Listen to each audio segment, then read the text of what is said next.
So, welcome back. I just realized I do not go with Phoenix, of course. I want to go to 787. Oh. Right, so I did select Brisbane, but not the 787. Anyways, so let's see. So it's a little bit offset now regarding, although I can zoom in a bit more. Hang on. So just want to demonstrate the FCU here is actually working as well with the Horizon mod. I have a beautiful livery. Where is it? Let's go with this livery here. So, got to be in Brisbane. Let's go here. Let's fly. And then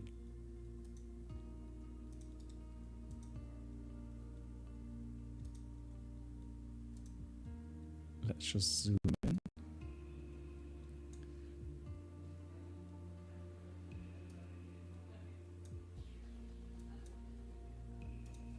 So there you go. So that should work. Chris, thank you. Peter, hello. Sencha, oh yeah, Sencha, you did ping me regarding the app. I think we should make the app available to everyone that's you know, that wants to have that little widget working. I am planning to do too late anyways, yeah. I am planning to do a little bit more for my subscribers on Twitch and my members on YouTube. So what screen? I have the hang on, let me see. I think I actually have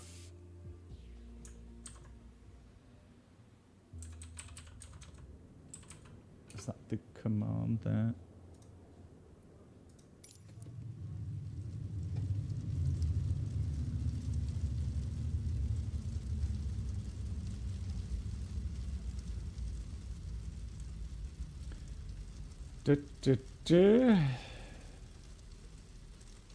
Oh, I need to change that monitor.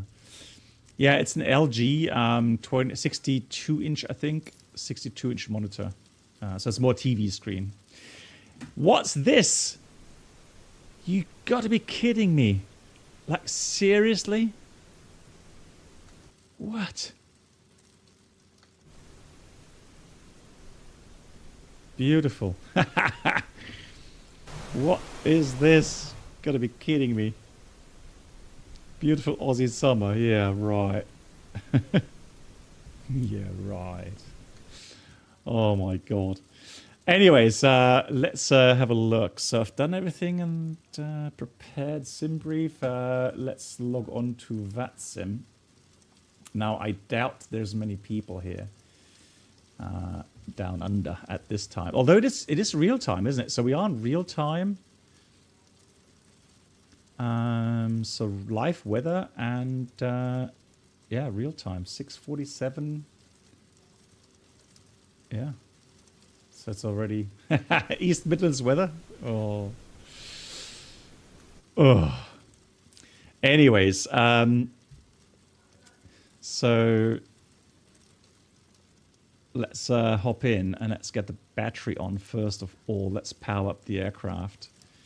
Here comes typical inboard display, and the lower display units come on. And we do have ground power available, so let's switch that on. And then we'll just go through the items here really quickly. That is armed, flight deck door. Window heats on, those remain off. Passenger signs on. Those all on auto regarding engine and wing anti-ice. We'll put the nav lights on. Humidity on. Circulation fans on. Packs will go on. Fuel pumps do remain off. And then that's fine. That goes to RTO. And let's have a look. Do we have some panel lights here?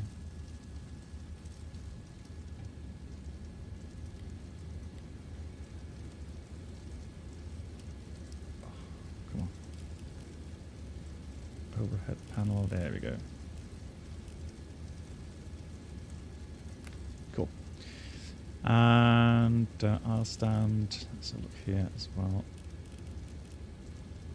Just a little bit more lighting. Cool. Excellent. So for my items, I'll have a look for the traffic terrain, auto thrust, flight director, auto. Yeah, so I have loaded different profiles. You can see that if I am moving, that's actually working as well, which is quite nice. Auto throttle, I could switch them on and off by using the auto throttle button on the FCU, which is quite interesting. Yeah. So speed knob is working as well, or by loading a different profile. Cool. Let's get index, settings, weight and balance, and then let's set this from OFP. So 275 passengers. Fuel is about 19 tons. We'll go position in it. GPS position is fine. Routing. Let's do route request here.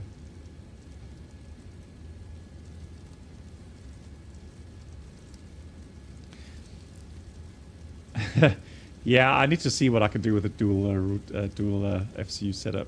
But I quite like it because at the moment it's actually resting very securely on my Skalaki FCU. So let's load the routing here. The north runway is nice. Taxi across the bridge. Okay, Bob. Yeah, thanks. I'll have a look. So Qantas 422 is fine. And departure arrival. So let's quickly check the weather. I'm not sure if we actually have charts for Brisbane. No, we don't have that yet. But at least we'll get the weather info. So light rain, lol. 160 at 6.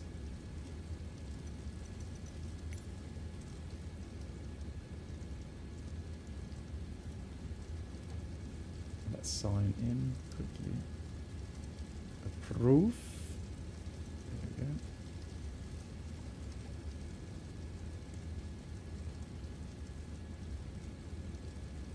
Let's load. So, that's our routing up north to Cairns. Cairns, I don't know how to pronounce that, Cairns. But 18 right. So it's going to be the 18s for sure. There's someone online. Melbourne Centre. Top down. Sydney. Yeah. But not here though. Too far south. Yeah. Correct. Anyway, so 19s. And you said... let's just quickly load Symlink here. Bob said... not now. Some bridge to the northern runway. So I guess 19 right in this case. Okay, 19 right. Okay, thanks guys. So 19 right it is. So we'll select 19 right. And we are expecting a WECO 3. I love that name. So WECO 3 departure. WECO. Then we go all the way routing to Cairns. And then what we do regarding arrival. Again, we don't enter an approach per se. We only enter a runway. So let me have a look. Yankee Bravo Charlie Sierra. And the weather there is 250 at 5. So runway 33. Let's check the charts quickly. Approach. 33. We have a localizer approach. Although, hang on, Bob, what's the FM showing us approach for departure? Yeah, I think so. Yeah, Bob, I think for the localizer being active for takeoff, yeah. Yeah, I would assume so, yeah. Now, this lovely RMP approacher. So shall we do that?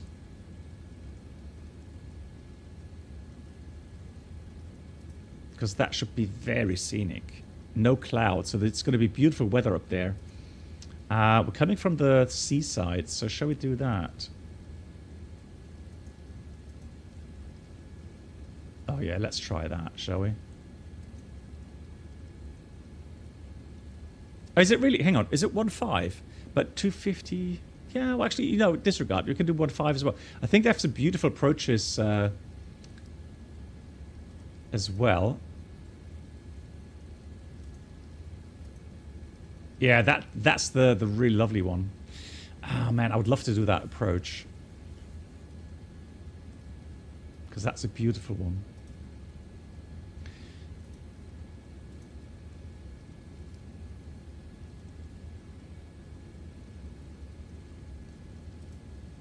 Yeah, Senchai, I thought so too, yeah. So the arrival routings starts. Are they using 3.3s? Looks like they are using 3.3. Okay. Well, in this case, let's stick with 3.3 then. Okay, let's stick with 3.3. So we'll take this beautiful approach, short approach. See how the Horizon manages that in LNAV, VNAV.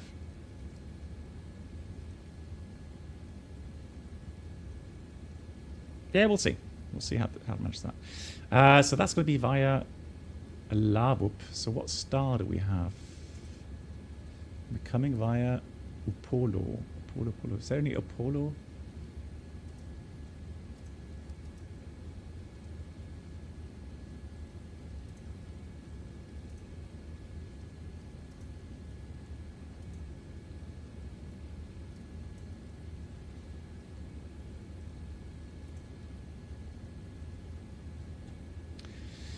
Yeah, so SimBrief didn't give me any arrival routing, strangely enough.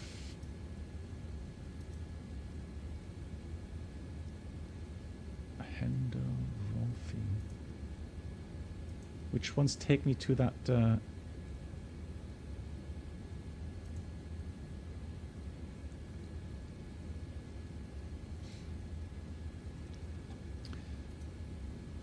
So let's quickly have a look where that Apollo is. I'll just go direct to that approach fix later on. Yeah, that's fine. I'll tell you what we'll do. We'll go up Apollo and then we'll go direct to the approach fix. That's easiest.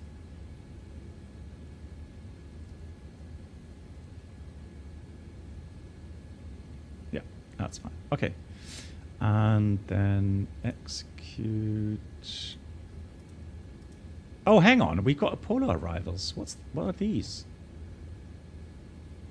We have them. Disregard. Disregard.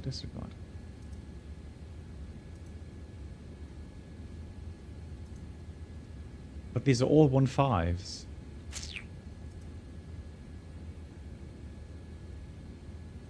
Okay, well, disregard them. Like I said, we'll do that. So we'll go all the way, and we'll do the approach later on. So that's all done, and then we've got a zero fuel weight of 152.3. So that says on the flight plan, yeah, pretty much reserves. So we have 6.4 today. 6.4. And flight level is going to be a lot higher, 360. And the cost index is 57. Okay, 57. Flight time, I hope you have some time available. Flight time is 1 hour 55, so almost 2 hours.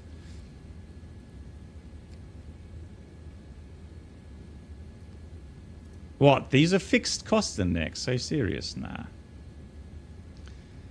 So we actually have a... hang on. We have a...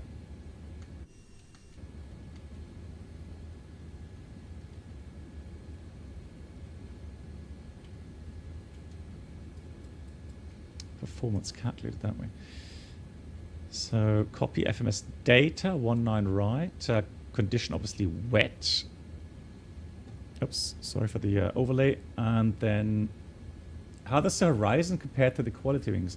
Kemal, system-wise, pretty much the same. Actually, here you have a few functions that don't work in the quality wings reliably. But I would say, I mean, the quality wings may be just a tad better still, but yeah, the horizon is a very nice mod. So the wind is 160.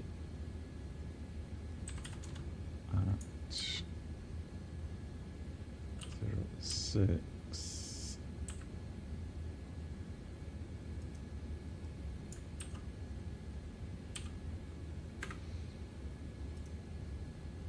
Temperature 26. 1008.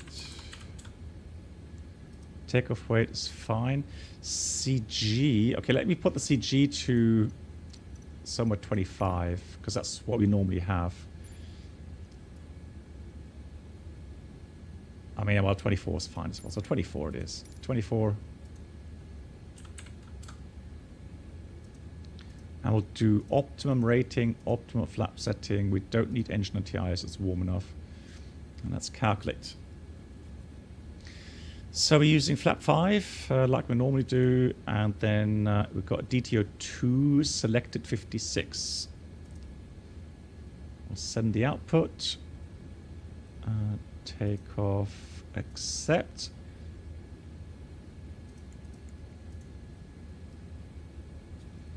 So thrust limit, it says TU256. Fantastic. Cool. So that means, just cancel those. I'm going to put in 151 for the FCU. Initial heading is somewhere around 151.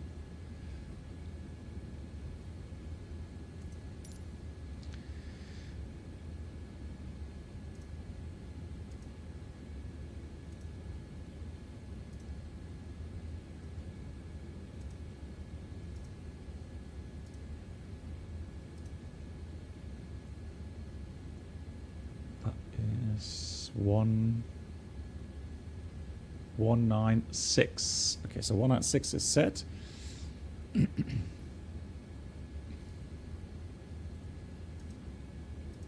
And the Waco 3 departure. So the Waco 3 out of 19.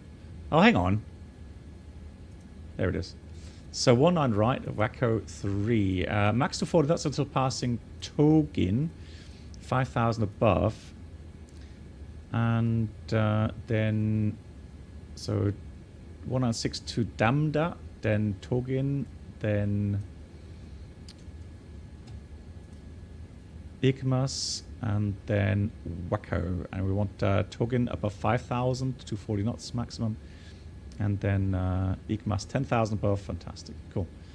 That's all correctly programmed. So let me, yeah, we'll put in 10,000 feet in this case.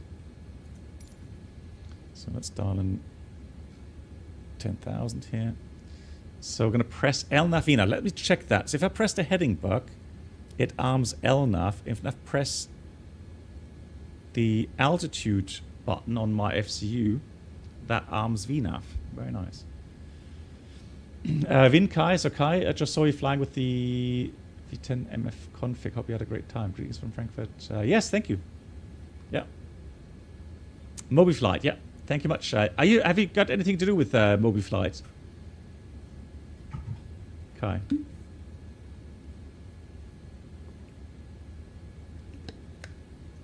Oh yeah, you wrote use my generic version 10 config for usage with all Asobo standard planes. Okay, I'll try, yeah. So now right now I'm using a profile for the 787 mod.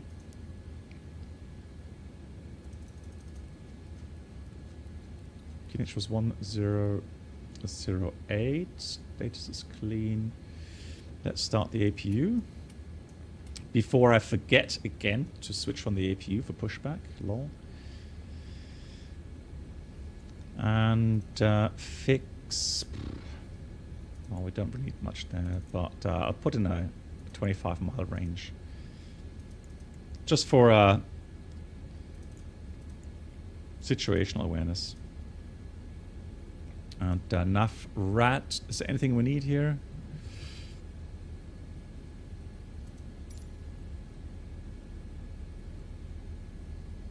Yeah, Bob, there's different profiles available on flightsim.to so that you can load into MobiFlight. So MobiFlight is an app that allows you to load different profiles, which then allows you to use that mini FCU.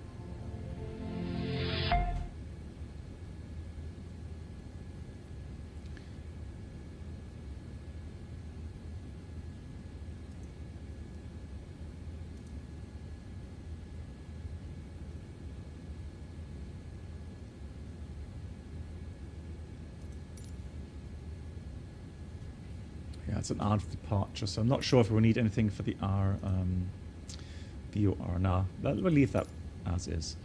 Cool. In this case, APU should be running.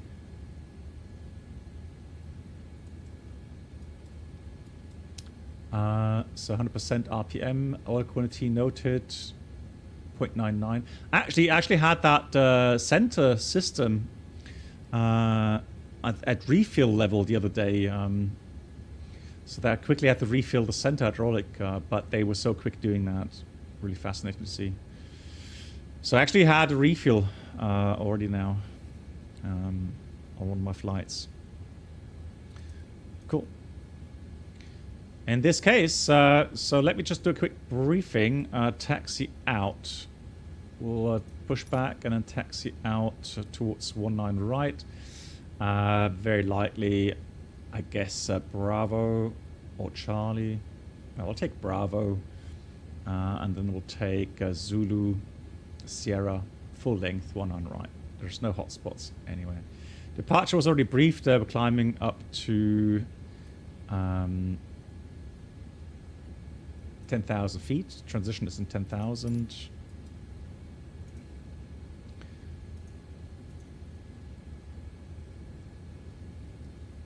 And to load winds later on once we're airborne as well.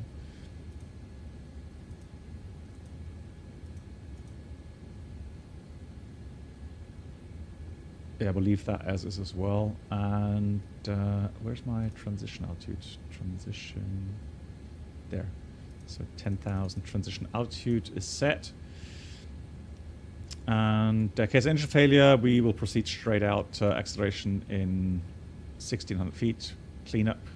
Going to climb 4,000 and then return to Sydney. Yeah, Bob, I still do, yeah. So in real life, we still have to do that. So I do it in the sim here as well. Hey, Tunzi, thanks for the raid. I hope you had a good stream. And Continuum, why didn't the jingle play? Hang on. Hold on. I did not hear that jingle play.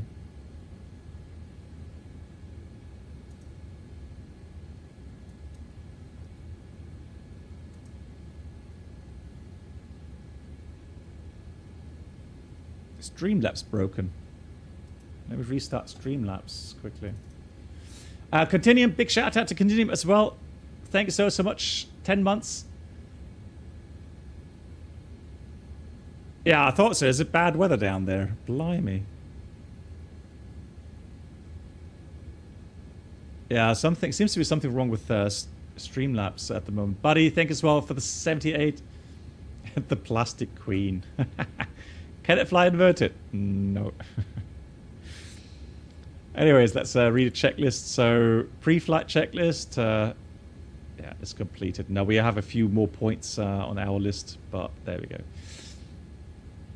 So, Squawk 2000. Let's do transponder here. 2000. There's no control here. Yeah, we've got VHF. 22.8. Transfer. And then we'll prepare for pushback. Buddy, thank you so much for the 78 months. I do apologize. I'm not sure why we're not getting any alerts here on the stream. But look at that livery. Isn't that beautiful? Amazing livery. Cool. Then before start items, so we'll start. Hello, Captain. We are ready for pushback. Ground power's already selected off. Fuel pumps off. Beacon goes on. That looks fine. Engine page is already open. So there should be 4 items here. Heft, we call it. So hydraulic, electric, fuel pressure, TCAS. So that's correct. Transponder is already... Let's put the transponder on here. And then we'll read the before start checklist. Passenger signs are on. MCP V2 151 heading 196, altitude 10,000. Takeoff speeds. We have V1 130, VR 142, V2 151. Seated pre-flight is completed. Trim will go 5.7. That's usually my item. And taxi takeoff briefing is completed. That's the before start checklist completed. Cancel those.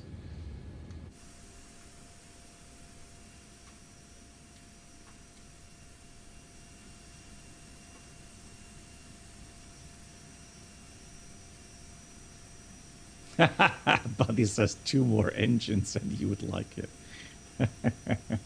Lol. Bob, I don't know.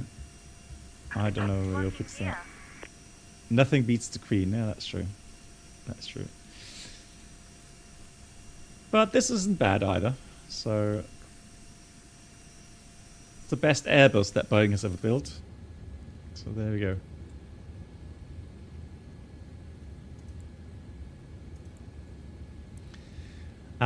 Let's have a tail to the west. Release parking brakes, please. Brakes are released, ready for pushback. Commencing push. All engines clear. Start at will.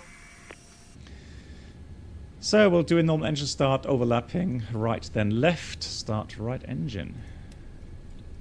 Packs are switched off automatically.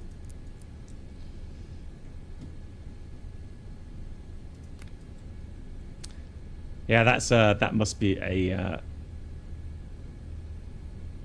an error here as well. Engine left shutdown. Normally that doesn't come here.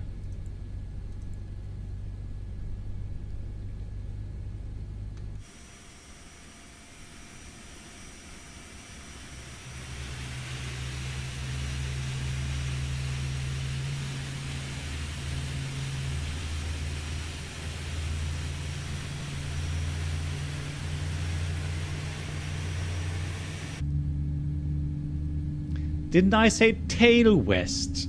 I said tail west, didn't I? Why is it pushing me nose west? Oh, GSX.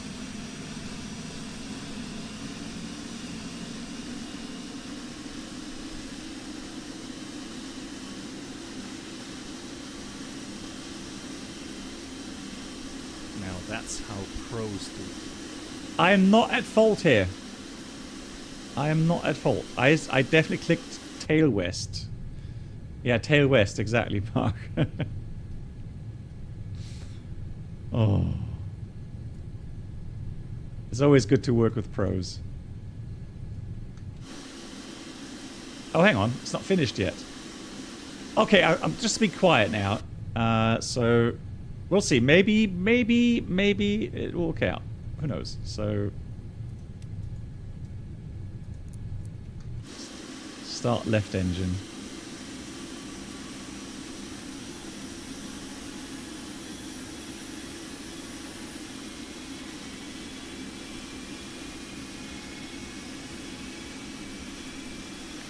Alright, she likes to lift dangerously as well.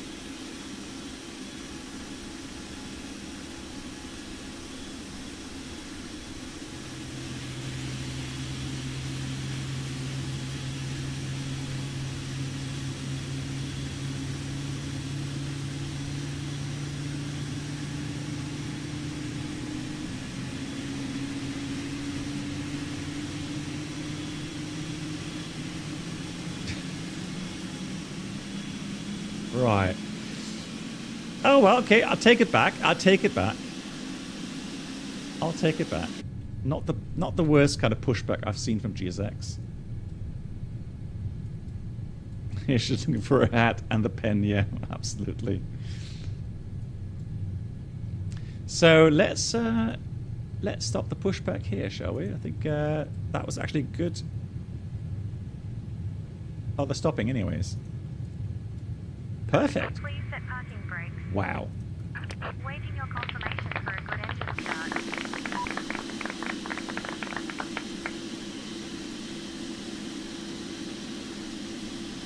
Cockpit to ground. We have a good engine start. Please disconnect. Nice. No complaints. So let's do the before taxi items. So I'll do that. Engine activity is not needed. Let's put the flaps to 5. Recall is checked. That's fine. Unlocking gear. And then flight controls. So normally would wait until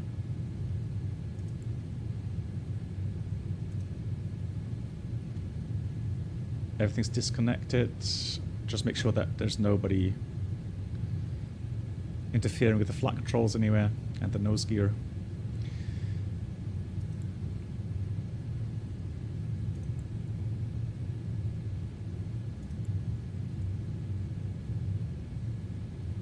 Tow truck disconnected. Bypass pin removed. Where are you? Left is clear. Right is clear. Yeah, clear disconnect, give a hand signal. See you next time. Where is she? Yeah, nice accent, yeah, I agree. This weather, blimey.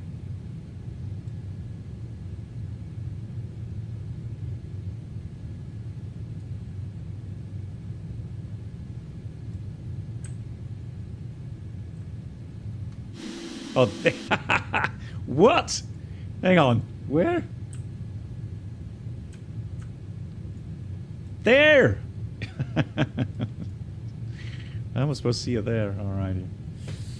So, before taxi checklist, anti-ice off, not required. Recall was checked, flight controls were checked, ground equipment clear, APU, yeah, knowing that would be sensed. So before taxi checklist complete. So, let's taxi.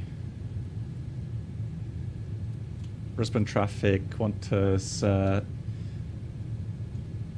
what we called? Qantas 422 taxing 19 right in Brisbane. Cool. Lights on.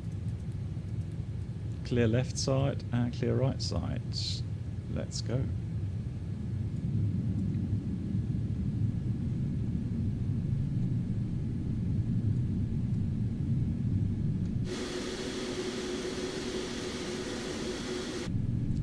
Beautiful. Now I've got to remind myself again, we are in a very big aircraft. Do a little bit of an overshoot here.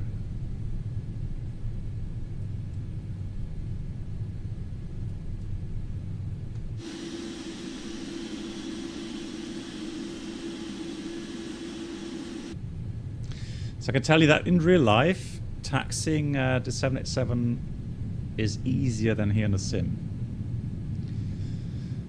So the tiller is really sensitive and really precise in the real aircraft.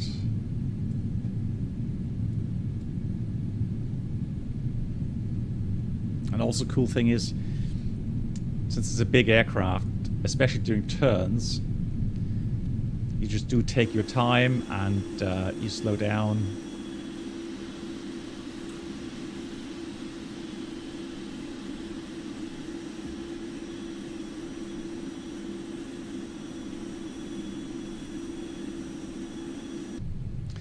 Yeah, I've had that in Toronto, Bob. Well, you have to take things a little bit slower. So when the apron is slippery, yeah, you gotta be careful not to skid the nose gear. because that will skid very easily.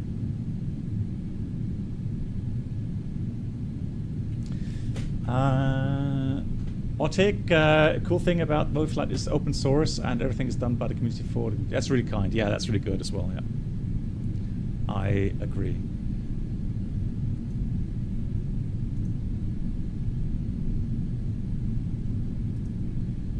So let's take the second to the left. That'll be Zulu.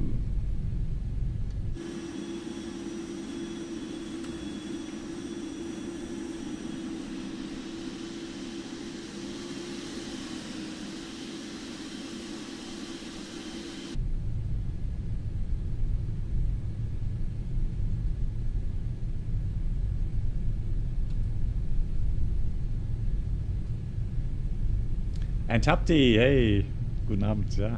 How are you? I've been flying lately, Tapti. So let's slow down here, and then we'll turn.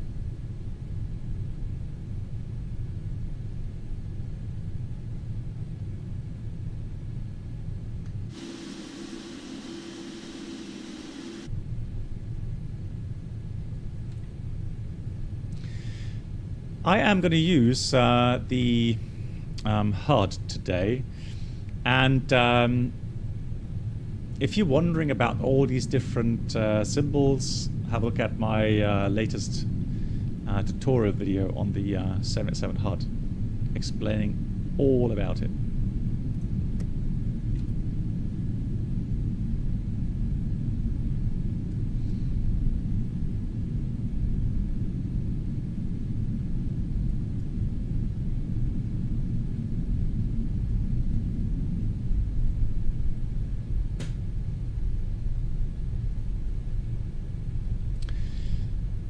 So normally would get cabin ready, chime, and we would check the takeoff performance again with our EFB, make sure everything's still correct, and then we'll have the before takeoff checklist. That's the before takeoff checklist complete. Checklist complete. Would you ever want to be a Boeing test pilot? Ooh. I mean, being a test pilot is obviously something I would imagine really, really nice and satisfying to do.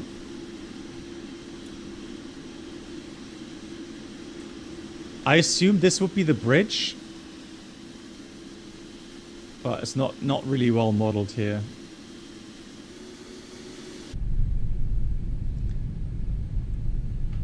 Hey, putting fly. Yeah, the door opening, I mean.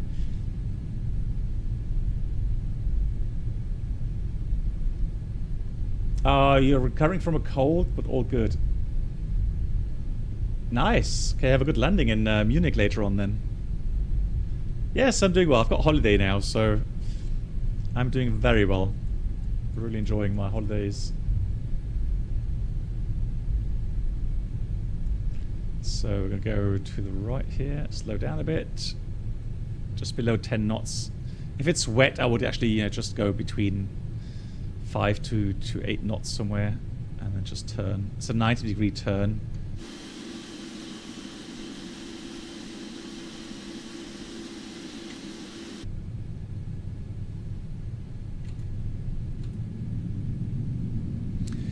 Thank you very much, Al. I am sorry for some reason the jingles.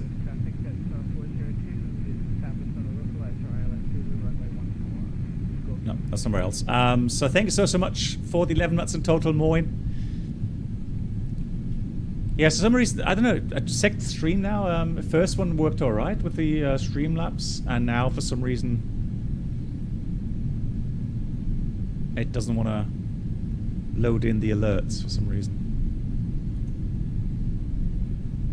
It's still there, so Twitch alerts, the window is still there, but alerts are not loading. So Al, I hope you're doing well. How are you? Thank you much, Antapti. Cool, we are ready, and so let me dial that up to about a 5-mile range. Everything is set. Here's the mini FCU that we can use. I don't have the landing lights on. The landing lights are off.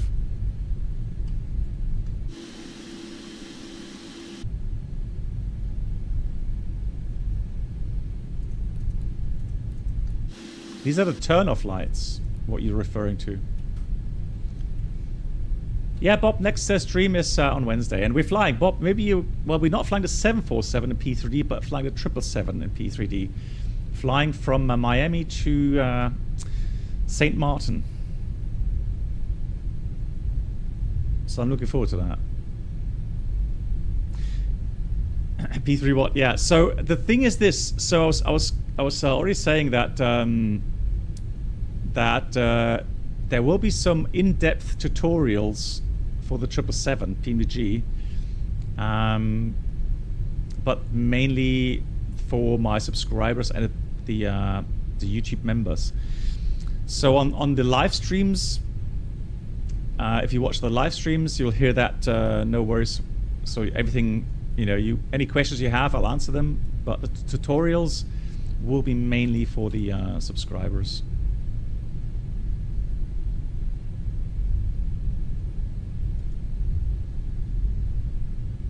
I don't know why the autothrust is flashing. I have no idea.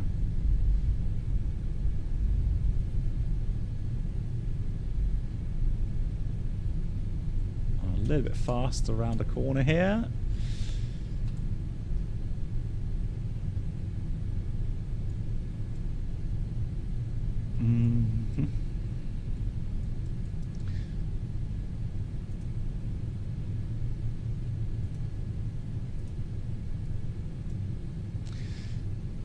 Yeah, so that does change the symbology. I wonder what we get in a second. So I have selected that, Bob.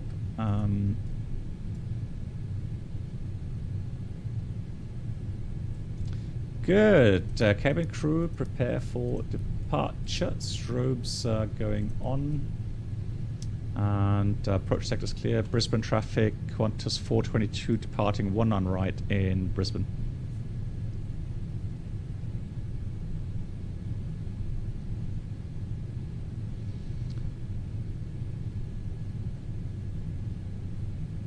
Yeah, I was just showing that the autothrust button on the FCU actually activates and deactivates the auto. Well, look at that sky. Those clouds, amazing. Oh, that's really pretty. Cool. So we are ready and done everything. TARA is now set. Traffic, terrain, amazing. Cool. Are we ready?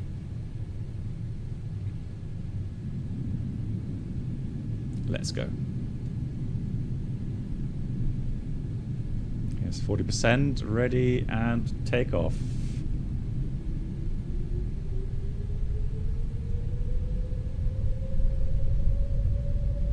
Thrust ref hot toga. Okay, interesting. Thrust set. Here's 80 knots checked. Throttle hold is correct.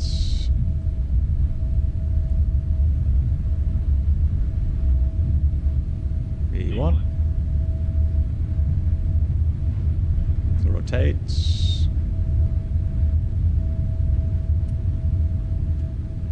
So now I pitch for that dashed line with the airplane symbol. Pause array. Gear up. And so that initial pitch, that line disappears with the first vertical mode, and now just aim for the little circle with the flight path vector. So that now is the crossbar of the flight director down here. This shows the inertia of the aircraft. So if it's centered around that big circle, it shows me no deceleration, no acceleration. Now I'm going to lower the nose. Just going to put climb 2 here. So now you can see a lot of positive inertia. Aircraft is accelerating. Here comes flaps 1.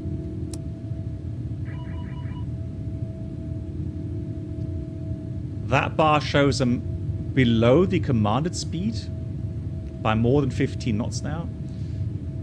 Yes, flaps up. But still positive inertia. Aircraft is accelerating.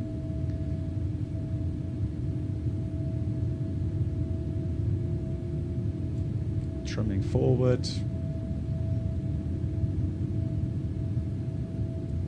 And there we go. So we have LNAV, VNAV speed. Let's do the after takeoff checklist.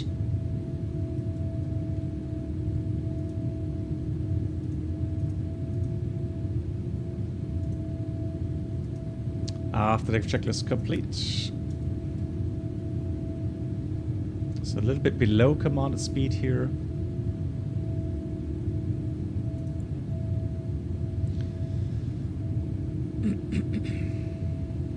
Turning to the right, so that little circle is now turning right, telling me to steer right, which we'll do. The clouds are beautiful.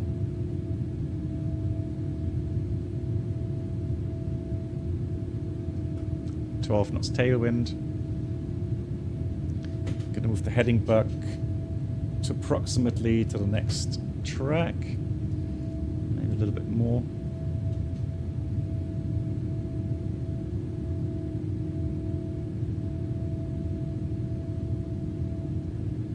Here's 2,000 feet. Exactly, autopilot on. Let's lose vertical speed.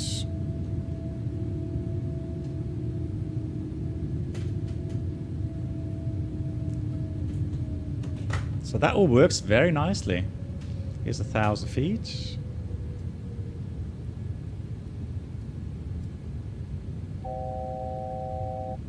Yep, 1,000 feet checked. Those clouds. Man, beautiful.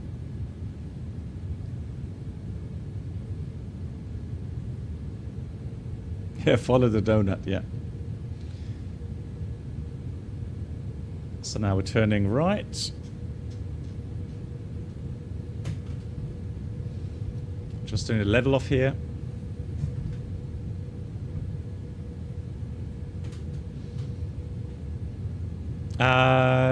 So the indicated airspeed. Oh, yeah. So on the FCU, that is left of the speed.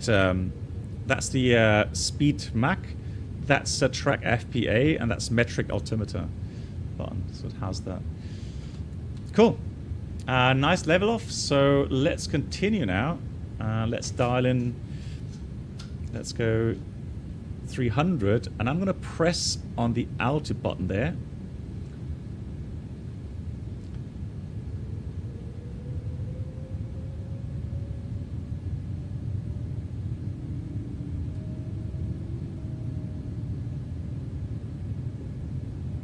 Yeah, so I have to pull. That's not what it does in real life, but so we've got thrust ref, VNAV speed, 30,000.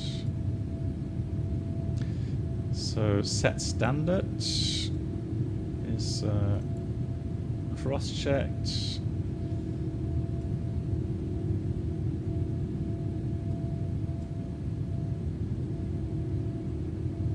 Beautiful. Oh yeah, man. So all we're missing now is some beautiful weather radar functions. Then I would be happy.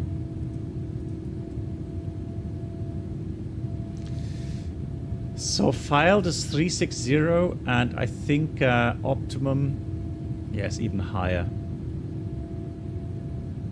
Yeah, so let's go level 400. So 40,000 set.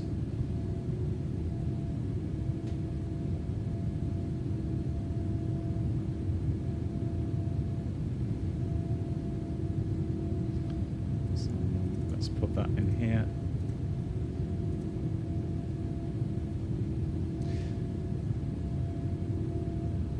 EDL. Hey, how you doing? Nice to see you. Cool. Oh yeah, man.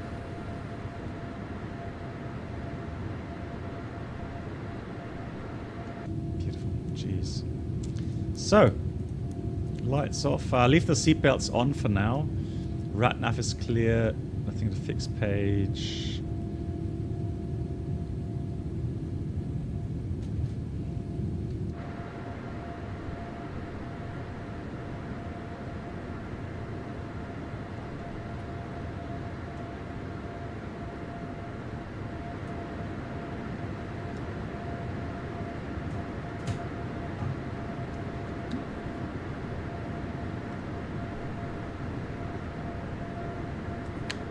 Home email? No. So I didn't get this for free. I was a backer of the Kickstarter campaign. I was an early supporter, so I paid $100 plus shipping. Hey, Yoda, nice to see you. I'm sorry, Yoda, the jingles are not working today for some reason. So a big thank you for 51 months. Big round of applause.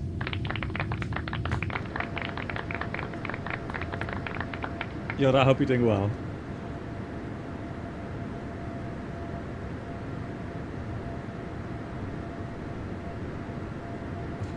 Chris, yeah, I'm sorry.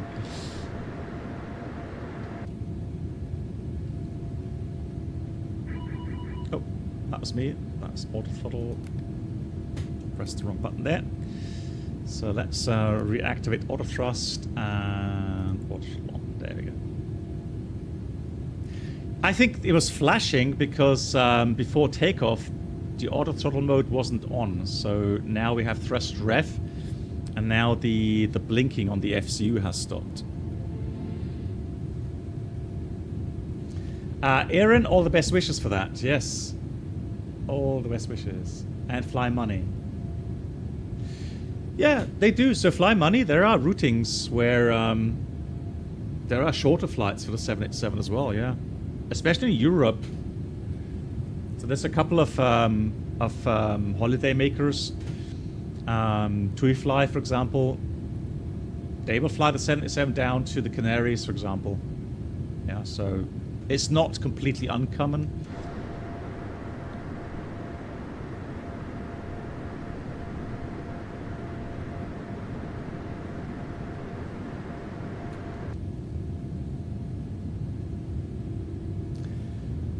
Hawks, I can give you a little bit of a rundown of what I talked about earlier. Let me just start my AirPlay overlay here. Hold on.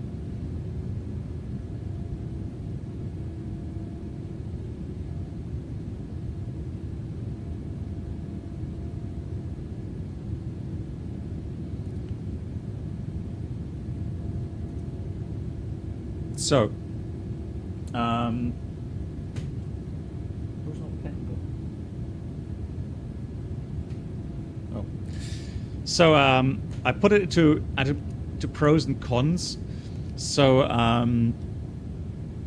so when I got the unit today and I unpacked it, I have to say that yeah, so the quality was surprisingly good, even though the first impression is that the whole unit and the buttons and knobs are fairly small. But I mean, that's why they call it mini FCU, right? It's not supposed to be one-to-one replica of the real FCU. So you just have to be aware of that. And however, the feel of the buttons and the knobs are, is solid. It has a good haptic. The pull and push functions are working. The unit works out of the box with many add-ons in X-Plane and in Microsoft Flight Sim. However, if you then use a freeware mod, although I do say that it's always a good thing to donate a little bit of money for these developers. So it's called Morbi Flight, and there you actually have with some apps or some profiles that can load into the MobiFlight connector. They can then use other aircraft like the Phoenix, PNG 737, like now the Horizon I'm using, and the IndyBuild 300. There are some profiles available on flightsim.to. And yeah, it works in X-Plane as well.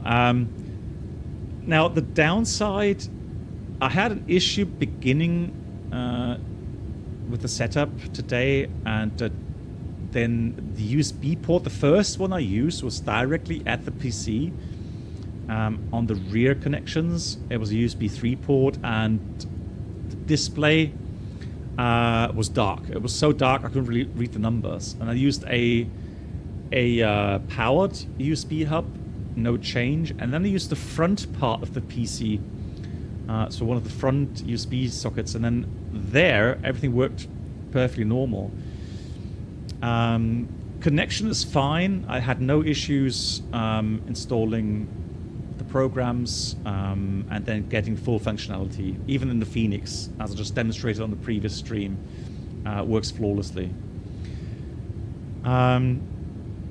Now the push function on the FCU. Now this is one of those things. If you press on the buttons, you have to be careful not to turn the buttons at the same time. So it happened to be at the beginning where I was a bit careless and I pressed on the knob, and then it turned the wheel ever so slightly, and I changed the heading value or the altitude value. But right now I have not had any bigger issues anymore. It's connected with 4 suction cups below the unit, but for that obviously you need a very, very smooth surface. If you don't have a smooth surface to place the unit on, yeah, it's going to move. There is another option with a Visa monitor mount. So it has 4 holes at the bottom where you can screw that unit onto a Visa mount. And then I saw a Visa mount somewhere, or someone was using it, that has a tilt option. So you can actually tilt the unit to your liking, and then fasten that mount to a desk or something. Velcro, yeah, I guess Velcro could work as well, yeah. I don't see why not. So, oh yeah, Buddy asked, I have a Skalaki as well, so I'm still using it. It's actually, so right now for me, I actually have that mini FCU mounted on the Skalaki, because the Skalaki has a nice smooth surface and also angled nicely, so that's perfect for me right now. So the Skalaki unit, quality-wise, is obviously much better. However, it's a lot more expensive than the mini FCU.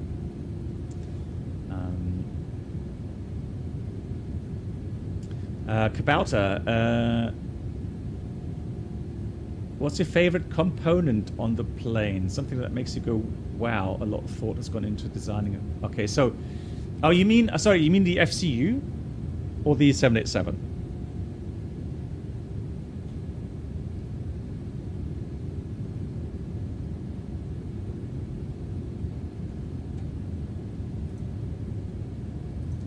Okay, so the 787 has a lot of features which makes life for us pilots a lot easier. So if you talk about hardware, the 787 has a fantastic fly-by-wire system. So it looks at your inputs into the yoke, and it will then determine which flight controls it will use in order to achieve the commanded roll or the commanded pitch change. So it's somewhat similar to in the sense that it uses a roll rate command depending on the input size of the roll command, and either a pitch command, so degree per second, or a G command. So pitch rate, I think, is at lower altitudes, and a G command is at higher altitude. Hey Megabit, how are you doing? Nice, thanks for the raid. Welcome, and I hope you had a great stream. Big shout out.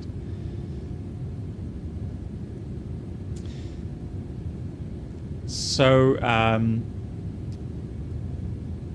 you only have to if you're doing manual flight, the only time that you use those trim switches is when the aircraft is changing airspeed. and that's why you call it speed stable. So it's a speed stable fly-by-wire system. It does the trimming for you. So if you do a 30-degree bank turn, you don't need to pull back on the yoke. The aircraft will adjust the elevators and the stabilizer so that it will maintain, let's say, level flight or the current climb or descent rate that you had. So the only time you have to trim the aircraft manually is when the speed changes. So you have to change your trim setting manually for the new airspeed. In automatic flight, that happens automatically. Yeah, Hawks. And Hawks, once you have the unit, I do recommend the instructional video for the setup from EasyJet Sim Pilot. He did a really good video on installation and how to get different add-ons working. Thank you, Mark, for the shout out. For the passengers, there's a number of fantastic features. So it has a gust suppression system and a turbulence suppression system where it will use the flaperons mainly to quickly adjust the airflow and make those bumps less hard for the passengers. And there's some, I think I saw some nice kind of short videos on Instagram where you can see that feature in use. What else does it has? It has a humidity system. So for the passengers, humidity levels are around about 25%. So that's more than on other conventional airliners. Also, the cabin altitude remains at a lower value. So let me put air here. So you can see that the cabin altitude will then be around about 6,000 feet instead of like 8,000 feet on other airliners.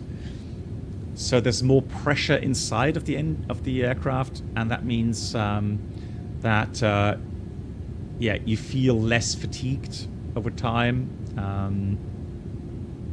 You won't, if someone has some breathing issues, that really helps them as well, because the cabin altitude will be lower. Another thing is that the bleed air for the air conditioning system does not come from the engines. It actually has its own cabin air compressors to each side, which compress the air from the outside.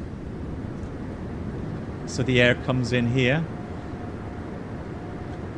and is compressed right behind there before it goes into the pack system, right?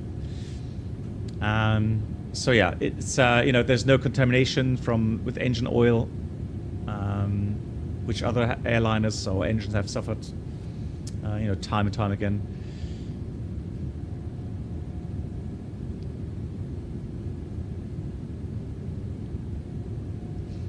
Yeah, for us pilots, it has some very nice features. So on the ground especially, or for engine failure, the automatic rudder function where it has yaw asymmetry protection, or it counteracts asymmetry in the thrust, which is causing a yaw.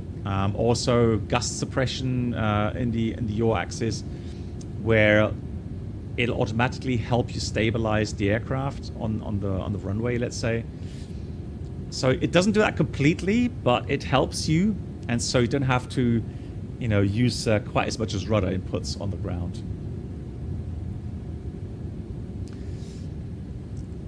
Yeah, and for us pilots, there are a lot of features from the avionics which make working here on the 787 very comfortable. It's a very quiet cockpit, so you can take off your headsets during the cruise flight. Very, very nice. And to give an example, so let's say, for example, you're locked onto CPDLC, and there's a frequency change. You'll get a message here on the auxiliary display. It will say contact whatever center frequency. You press accept, it loads the frequency here in the scratch pad. And then you can simply actually just click on the active window, and then it loads it in automatically. Hey Brennel, how you doing? Nice to see you. It's no worries. If ATC sends you a new flight level, for example, you see that window here, that FCU window is quite large. It actually has a uplink function there. So let's say we get cleared 41,000 feet. It will already load it into the little window there by pressing accept. And then you press the transfer button, and it makes then the preloaded altitude active. The same for the heading, and the same for any speed instruction.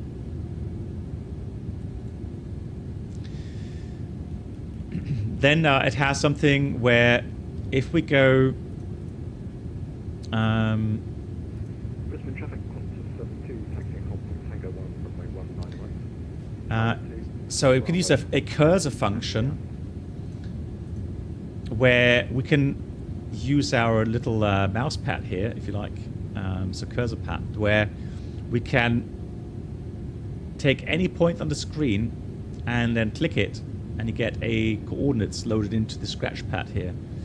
So if we wanted to fly around, let's say the thunderstorm there, I can put a cursor somewhere here and then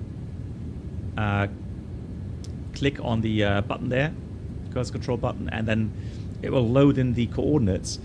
And actually, I can actually send those coordinates to ATC. Hey Bruno, I can send the coordinates to ATC and request a direct to that waypoint, for example, or those coordinates, for example. And then I can take that scratch pad coordinate and put it straight into the next page. Bruno, you said 350, and the 380 has that as well, correct?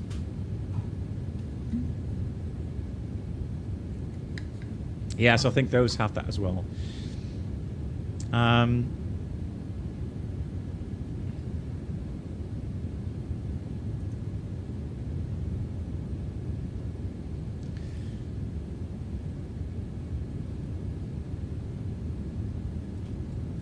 The 350 will insert the waypoint directly through the cursor. Nice.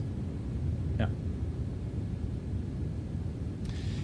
Yeah, also, for example, let's say you're crossing the Atlantic and you're under HF communications, and then you reach mainland, let's say Shannon.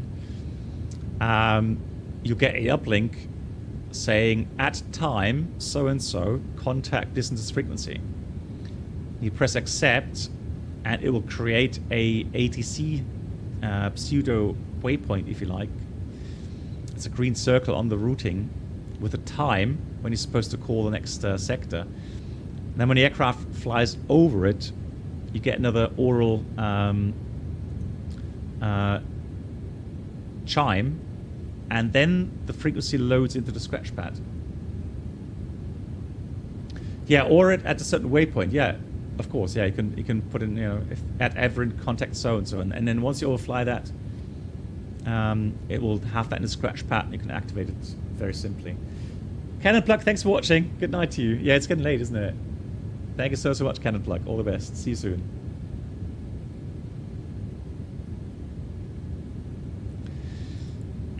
Yeah, so like I said, there's a lot of features available that make working here very, very nice, comfortable.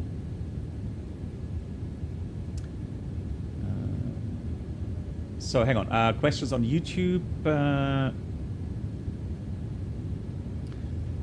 Baron, hey, general question. Should you obey follow PAPIs even on visuals, or you could just use it as a reference but not as a guidance to be obeyed?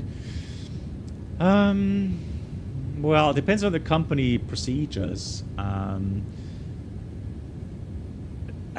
I think it's fair to say, common sense, if you have 4 red lights, I mean, you will not ignore that, will you?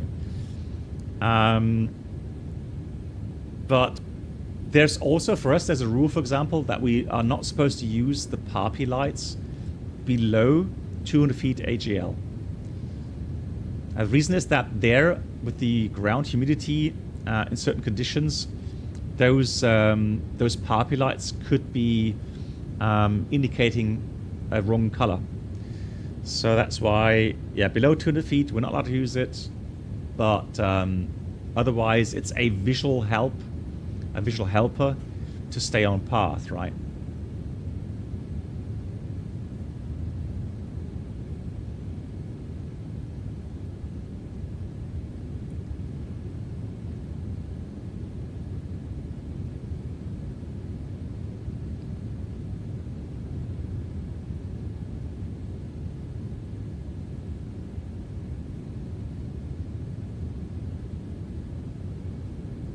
Are the pilot seats in the 787 as wide as a basic office chair?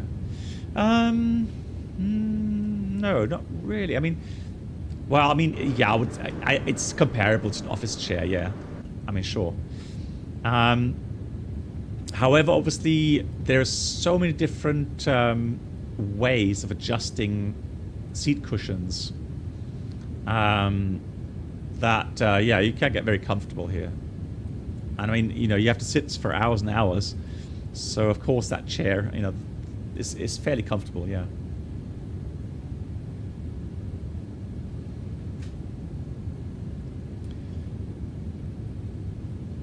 I fly Max. Oh, the for the PMG Max, yeah. Has the flight change button the same function as the expedite button? No. So this is literally to change the mode from VNAV, so FMS guidance in the vertebrate path, and switch over to basic functions where you can set a certain speed, and then if it's in hold mode, so the thrust is in hold, you can adjust the position of the thrust levers yourself, and then all the aircraft does then in the pitch mode, it will maintain the commanded speed with the pitch value. Cockpit looks really dark, yeah, but that's something here for the horizon, so I can't really do much with regards to floodlight. Let's have a look.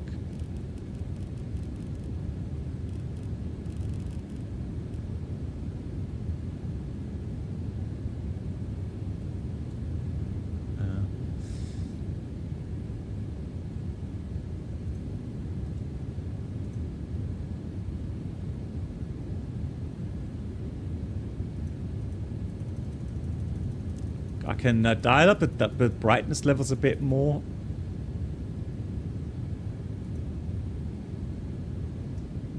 Yeah, but that's the horizon mod, yeah.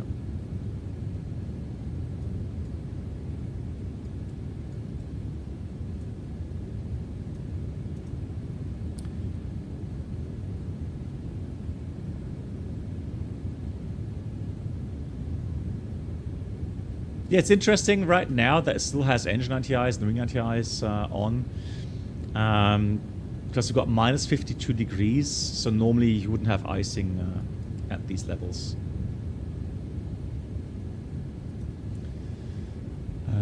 So is the Microsoft update 7.7 not good? What do you mean?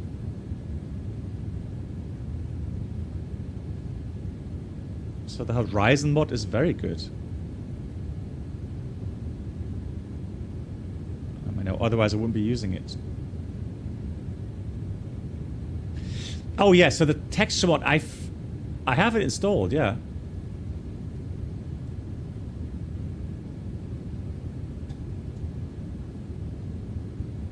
So you can see some wear and dirt on the buttons there, yeah. See that here?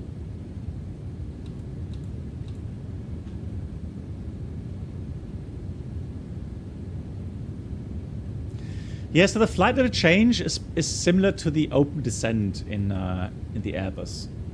Think of it this way.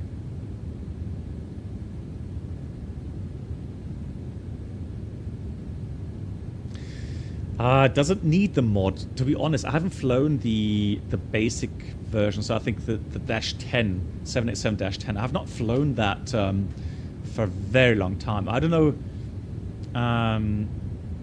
I don't know if they've updated, you know, to the same level as the Horizon model. Regarding CBTC reminder message, did it feature on the 8th? No, our 320s didn't have that, Bruno. No. Nope, it did not.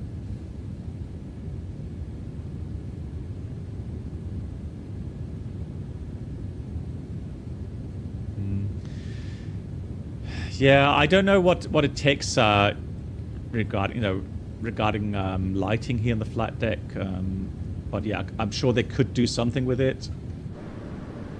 But right now, what the Horizon modders are working on is CPDLC integration. So with a Hoppy system, so that way you can actually use it with CPDLC on VATSIM, for example, and that would be great. That would be really cool.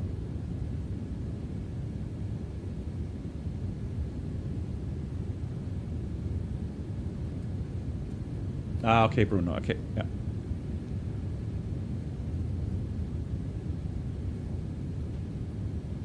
You're making roast beefs with onions and garlic. Should I add one bob? Oh, buddy, the question is, do you have to work tomorrow? And are you working with someone that you don't like? or do like? If you work with someone that you do like, then maybe a little bit less garlic. And if you work with someone that you don't like, well, you know, go all in.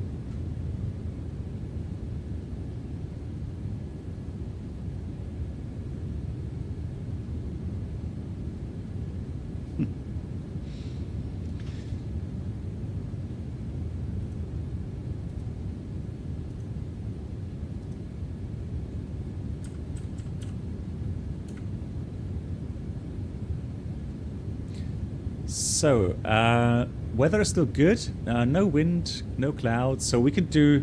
Bob, can you do me a favor, Bob? Can you have a look if you have the flight radar app available? What they're landing on right now in Cairns.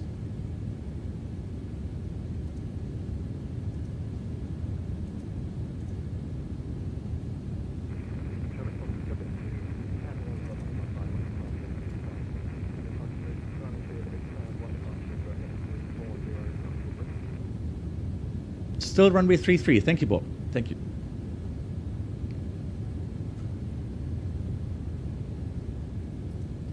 So where are we right now? We are currently still on the east coast. Unfortunately, it's not much to see. There's a little bit of ground contact there. Let's have a look for the map.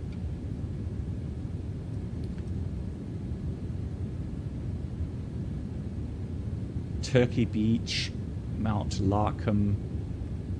I've never been to Australia, so I don't have any knowledge what's down there.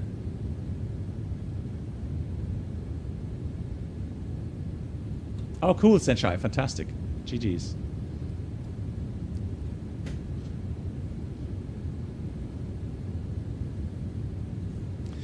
Buddy, you warned your students and colleagues that I will probably be alone at work tomorrow. Garlic is best. Okay. I mean, you know, garlic can. I love garlic, but if you had too much, or if you're around someone that had too much garlic, or it can put you off big time. Not gonna lie.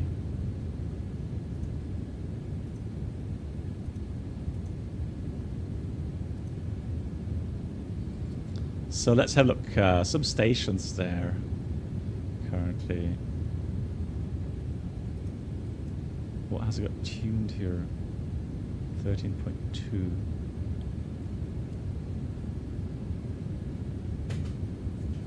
Enrique, hey, how you doing?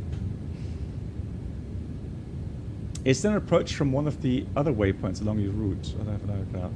No. Not that I saw, no. Most flights are using the runway 15 approach point, but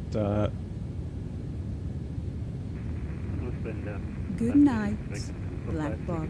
Lee, mach's gut. Ja, kein Problem. Have a good one, Lee. Thanks for watching. All the best tomorrow. Good night. Yeah, it's getting later, right? 11 o'clock here in Germany.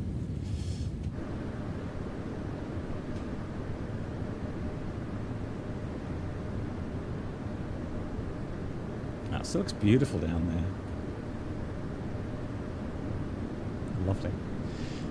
Probably clearing up a bit now as we go northbound.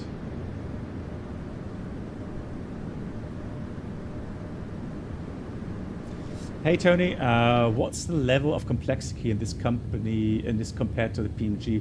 Well, Tony, let's be honest.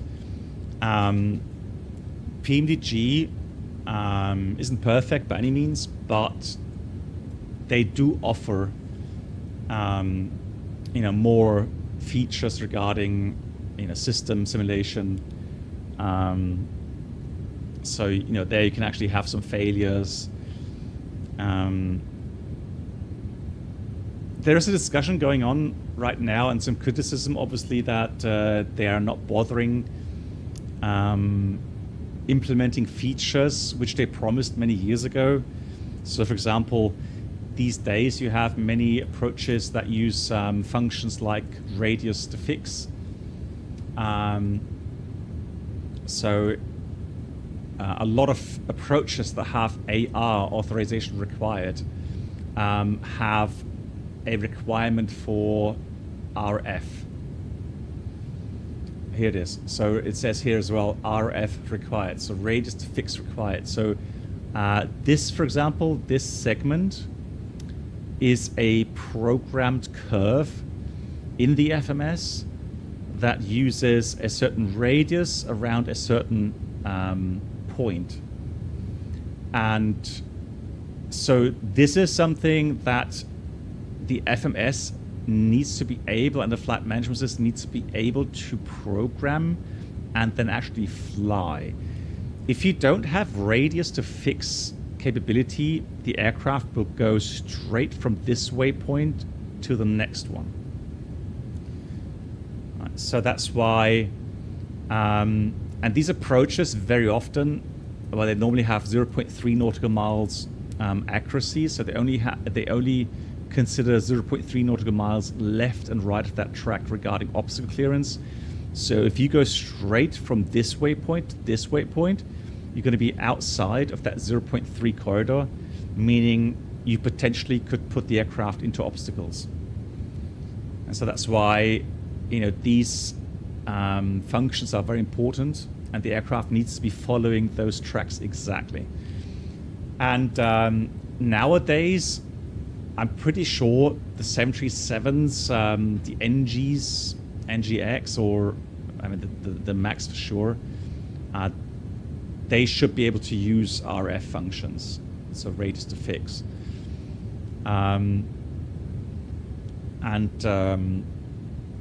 So, now that PMG has the possibility or the time and the resources to actually implement that finally, they're not doing it. They did comment on a post on their forum that on initial release of the PMG 777 in Max Flight Sim, that will not be implemented. And so people are getting upset because they're saying, well, now you're again promising it. You've promised this for years in P3D. It never came to P3D. And now you're promising the same thing to, Microsoft Flight Sim. What guarantee do we have that you'll implement that? Yeah, so Bruno says as well that 777, 737, 747 have been able to fly RF for a long time in real life. Yeah, so I think it's gotten a bit nasty on the PMG forum, where somebody commented and said, "I'm not going to buy the product until you get this fixed." And the answer from the was it Randazzo that I think he answered saying that the person that criticized he should get a new hobby and get on with life and stop being such a miserable person, which I thought as well was like, okay, that's the wrong answer. to talk to a customer like that. So, well, I have no shares and I have no privileges regarding PMDG. So I'm happy to say, honest reviews about PMDG. Now, I will say though, I'm very happy for 777 to come to Microsoft Flight Sim.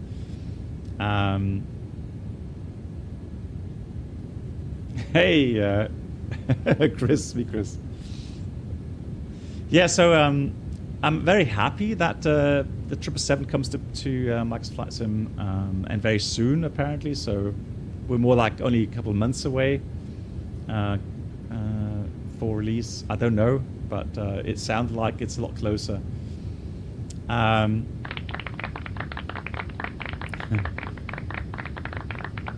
Oh, Chris, you fixed the blame Bruno. Yeah, excellent.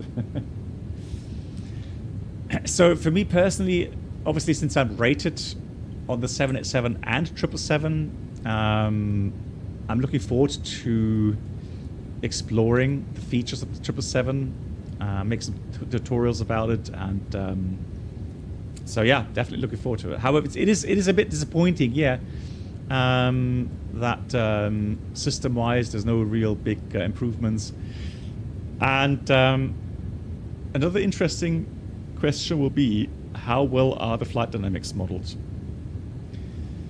I mean, it is a fly-by-wire aircraft, isn't it? So it's also got, I think it's also speed stabilized, so pretty much the same as a 787, and so it can be modeled fairly nicely. So same fly-by-wire as 787, yeah.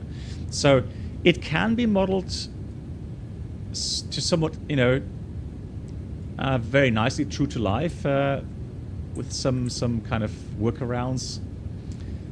But the thing is, with the inertia, I don't know how that's going to work out in Microsoft.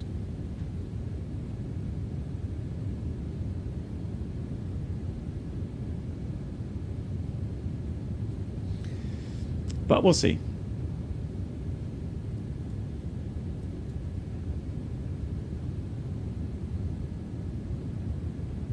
Peter, which aircraft? In the Boeing aircraft? No. So what we do, if you select some step climbs in here. So for example, we would put let's put Overon and a step climb in there. So we would put 410 step climb S. We put that in there like that, and so we would not obviously enter 410 in here because we need to have a clearance to climb anyways from ATC, so we don't want any automatic climb happening. So contrary to what we do in descent, if we get the descent clearance already, then we could dial in the new descent cleared altitude, but for the climb we don't select a higher step climb altitude until we get cleared to climb. Do we ever fly real world with other home flight simulatics? No, Chris, I don't. No, I'm not in contact with anyone.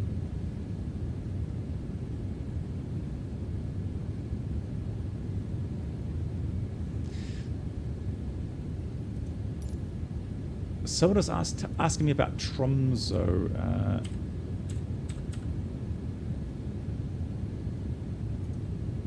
For the approach, let me have a look at what approaches they have. RMP, yeah, I thought so. So for this approach, so for this runway, for example, our company has a CFO approach, company FMS overlay approach. And so it has waypoints programmed around the airport here, including then into the final path, and also all of the vertical altitudes are programmed as well. So you could fly this in managed lateral and vertical modes,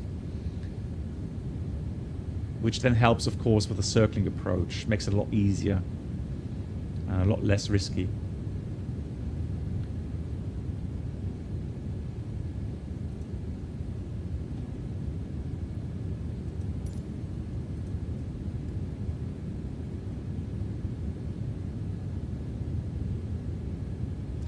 Yeah, you have to realize that if you put a different altitude in here, there can be some different issues, whatever reasons, that it could actually activate. For example, if you're in VNAV and actually, if you press on that button, for example, it would clear that restriction and it climb to the next level.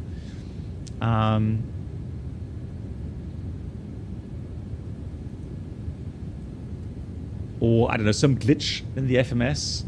Unlikely, but who knows, it could happen, right? So then you would climb to a different altitude without clearance. So that's why we don't insert any other altitude unless we're cleared.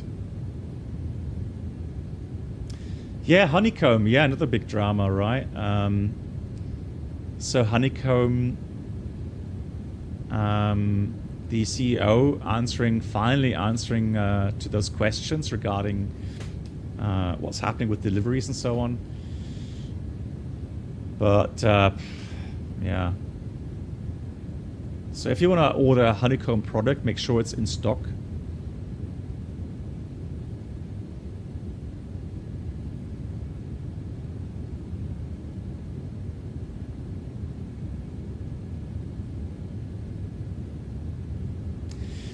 No, so the reason why we use the 1 hour ranging, Stefan, is because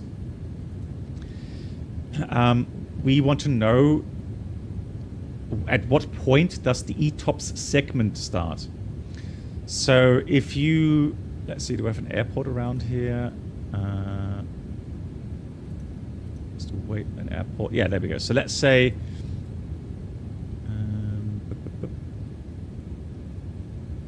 yeah, let's say Yankee Bravo Romeo Kilo is our one of our ETOPS alternates, all right? So we go Yankee Bravo Romeo Kilo. And then distance 431 miles.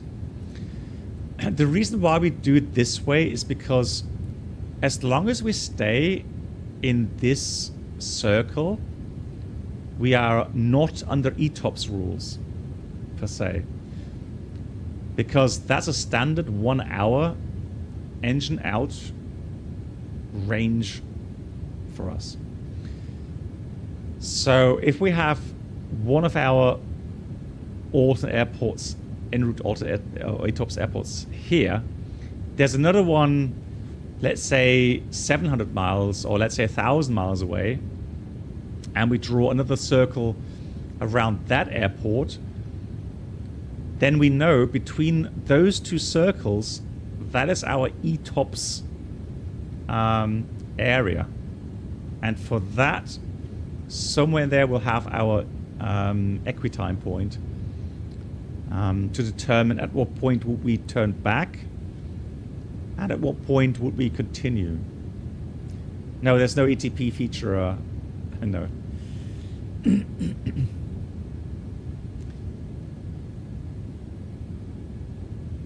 So the 3 hour rule, or let's say the 180-minute rule, that is obviously for pre-planning.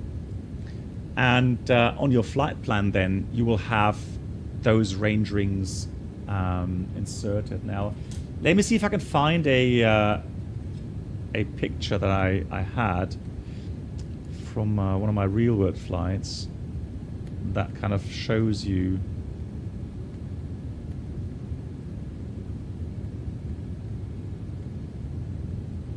that more clearly.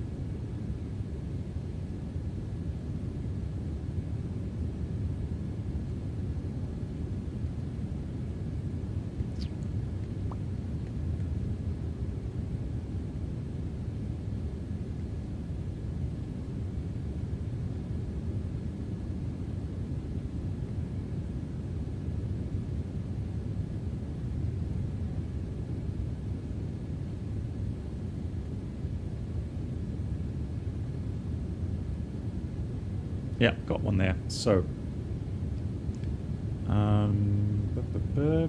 airplay.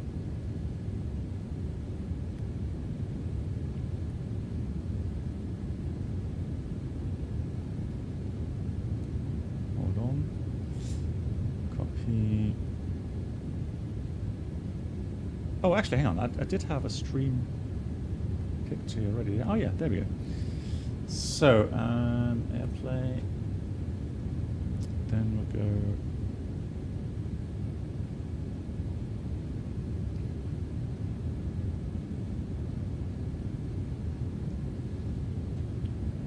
So, so there we go. So, for example, our flight plans will give us those 1 hour, so 431-mile rings around possible airports, right? So, on the other side, obviously, St. John's, right, Halifax, and so on. So there's always 1 hour range rings around here. Okay, so in this segment there, no need for ETOPS. Okay, this side, no need for ETOPS until you get to this point, and that's why it's called entry. So here, you're entering the ETOPS segment, and the exit is here. So for this segment here, that's where you have to have your ETOPS planning. And you do the 3 cases. Engine failure is one case, decompression is another case, and the third case, and for us the worst case always, is decompression or an engine failure in combination with decompression. And for those 3 scenarios, shown 1x, DC, and DX, that's where you have equitime points.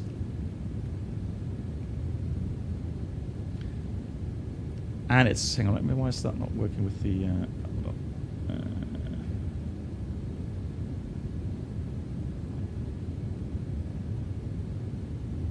There we go. So, there we go. So that's the equitime points for that ETOPS segment. All right. So if you are here, you would return to Shannon. If you are here, you would continue to St. John's. But only that part is the ETOPS segment part.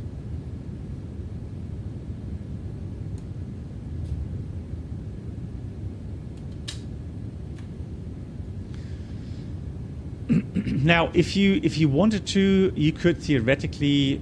There's a way to program these sectors onto the nav display, but it's quite tedious to do so, and I normally just enter the coordinates for the entry point, exit point, and the equitime point. And we have that on our flight plan. Hey, Louis Daniel, thank you so much for the 16 month. I'm sorry, there's no jingle today. For some reason, it's not working. But thank you for 16 months. And yes, I am doing well. How are you?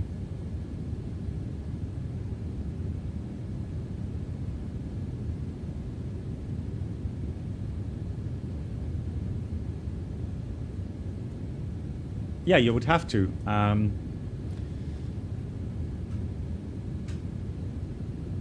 I mean, unless you're referring to theoretically, if you could continue to St. John's because it's still less than 3 hours, yeah.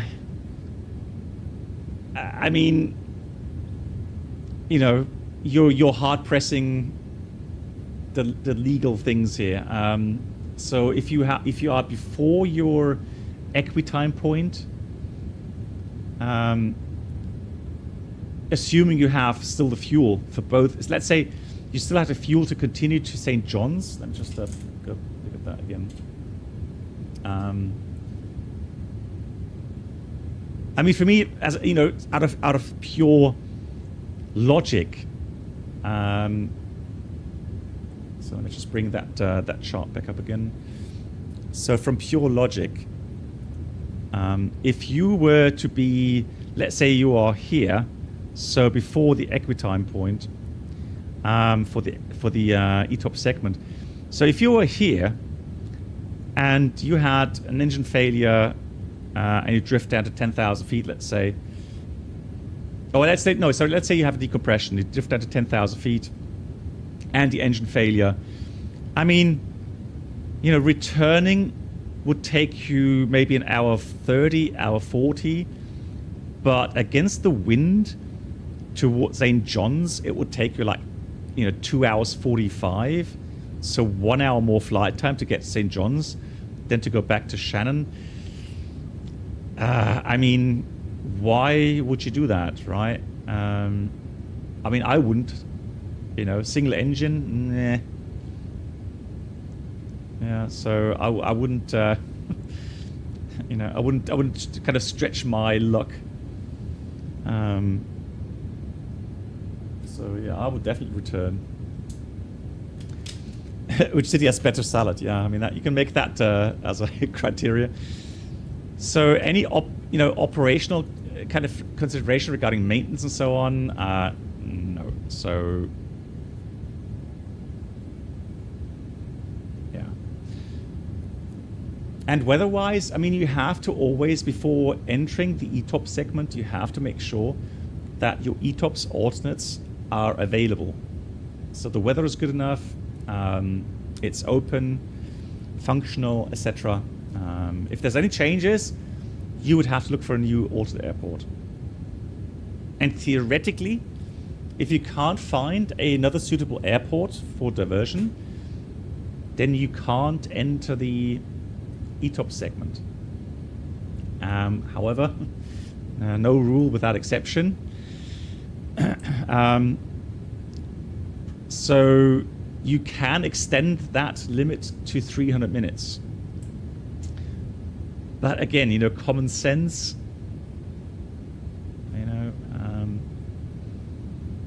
man, I mean, so you have to, it's very, these scenarios are very unlikely.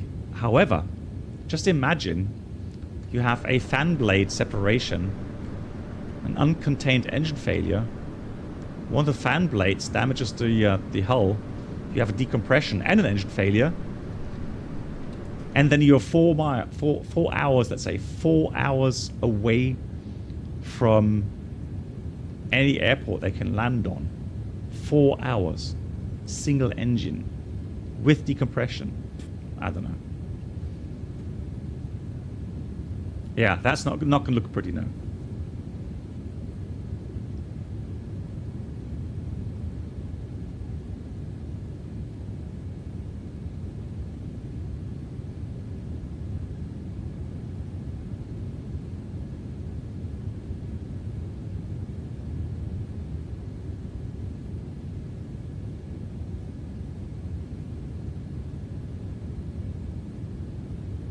Yeah, so so for when we do a flight planning regarding, I'll show an example here. So when we do a flight planning regarding ETOPS alternates, just get AirPlay working again.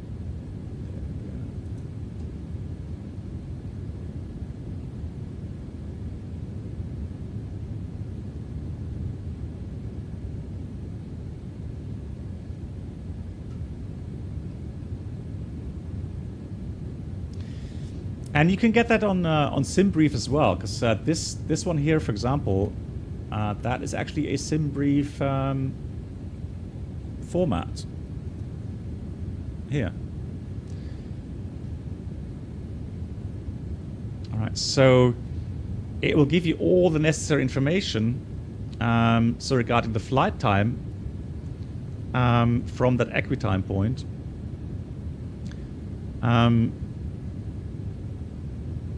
And the fuel values and the most restricted condition. But again, for the 787, it's normally engine failure and decompression. So it'll be DX.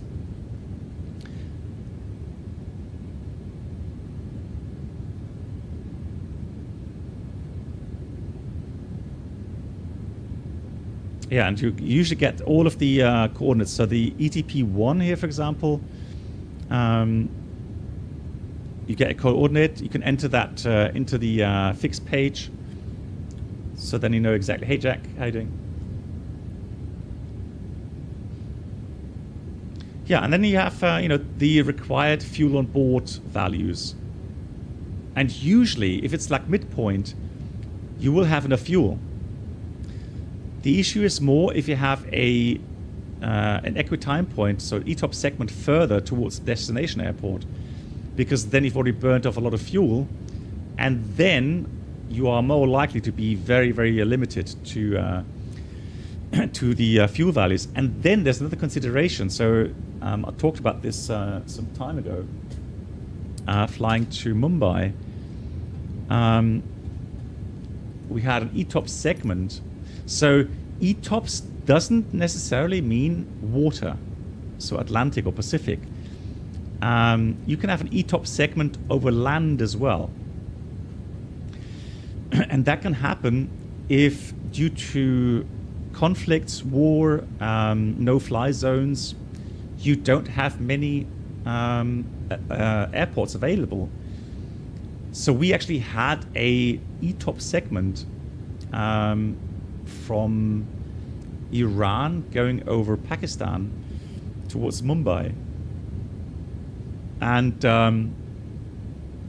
then you have a fuel calculation for an equitime point for that ETOPS segment. The problem is, though, that let's say your auto airport was this airport here.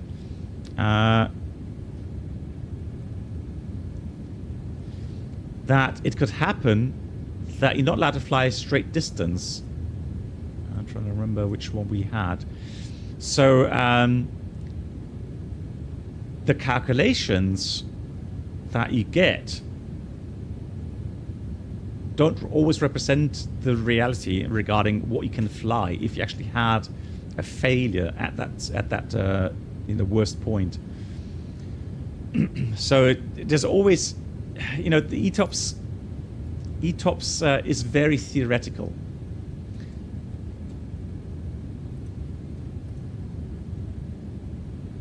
Hey Tevos, nice to see you. How are you? Empty Cross, hello.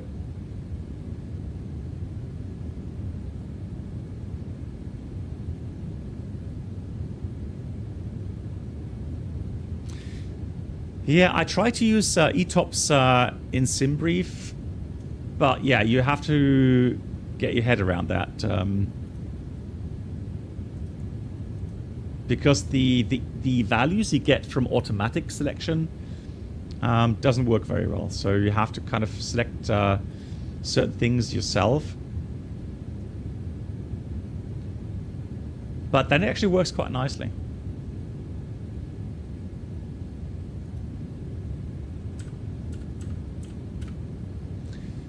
So 141. Hey Jambo. Once again, big apologies. The jingles are not working at the moment, Jambo. Thank you so much for the 52 months. Jambo, I hope you're doing well. Thank you for the support. Yeah, Tevas, it's been a while, Tevas. So how are you? How's it down under? Has it been very hot the summer down there in Australia? Yeah, Beethoven. Yeah, so the escape routes over the Lima 888, for example, that's also a little bit of a different matter.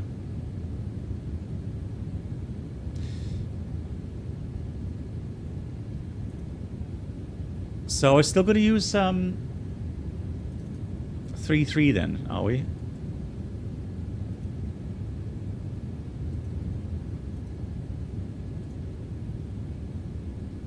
So that was the Arnav. Yeah, X-ray. So Arnav X-ray.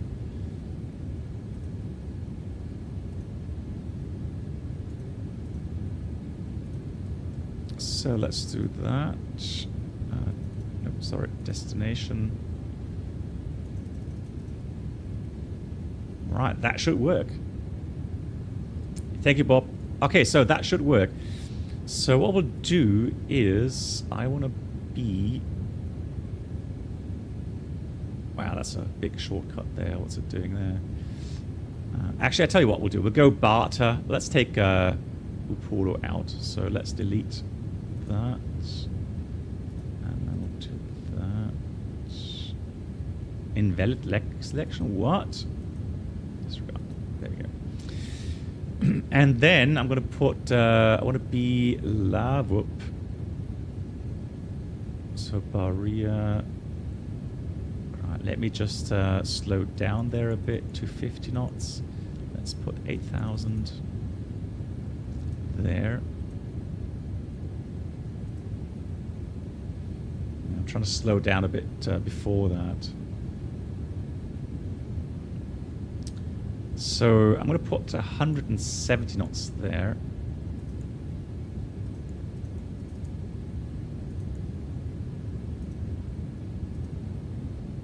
We'll see how that goes. Cool.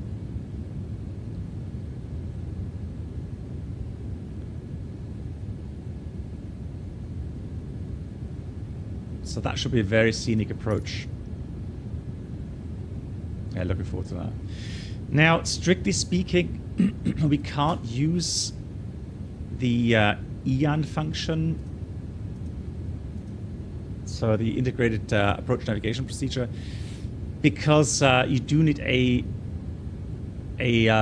somewhat longer final approach segment, although strictly speaking, so if I look at the final approach point there, I would say for that part we can't actually use the EAN feature.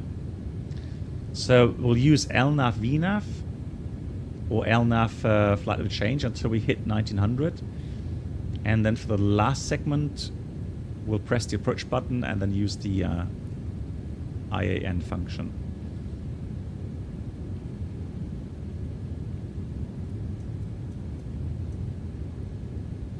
But yeah, it should be very scenic. Looking forward to it. So preparation-wise, we just need to make sure that we have an early establishment regarding or speed reduction, so that we can descend in time. Hey, Toma, as well to you. Thank you so much, Toma. And that's 36 months. Toma, thank you so much for that. I'm sorry for the missing jingle. Hope it gets fixed next time. So Tavis is saying it's been rather warm and humid. 37%. Oh, that's hard. Oh yeah. And a lot of rain as well, yeah. So 3 years, Tom. Thank you so much for the 3 years. Much appreciated. So we'll try to get flaps 5 and then flaps 10 slow down. And the important thing is that the final approach fix, so the magenta, that's the Charlie Sierra 541 today. So before that, we're going to have gear down, flaps 20, and the speed brakes. And then, so on the intercept heading even, going towards the final approach fix, then we'll arm the approach mode.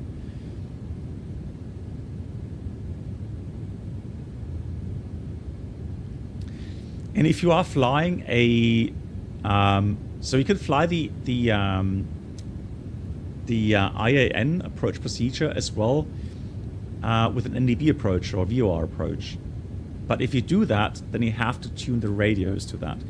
For us today, it's an RMP approach, so we don't need to tune any radios per se. And we just make sure that we have the required accuracy, so 0.3 nautical miles.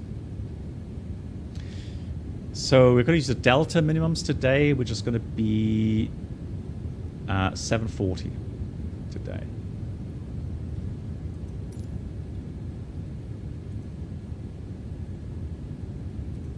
And we lose that. Yeah, 740. So we'll use RO.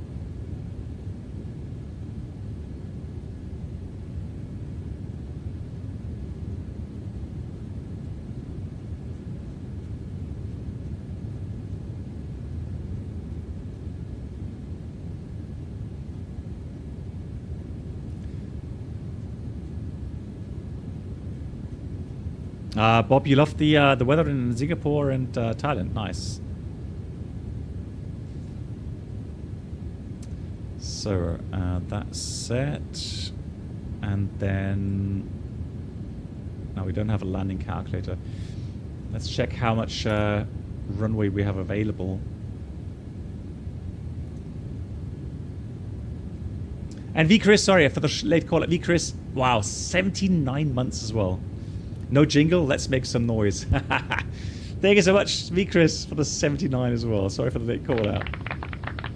V Chris, thanks for all the help. So we've got 3,200 meters, and man, I mean, you know, that's order break 2. And then we'll try to vacate Bravo 2 here. That's fine. And then we go to the terminal. Thank you much, Chris. Good. Descend. So what we normally do, we can't do that here, but normally what we do is we enter a engine anti-ice altitude for our descent. That then calculates a little bit better the descent path. Transition is probably going to be 110. Put that in there. Winds, we don't have that much wind, 34 knots at the moment. A little bit tailwind, but nothing to write home about.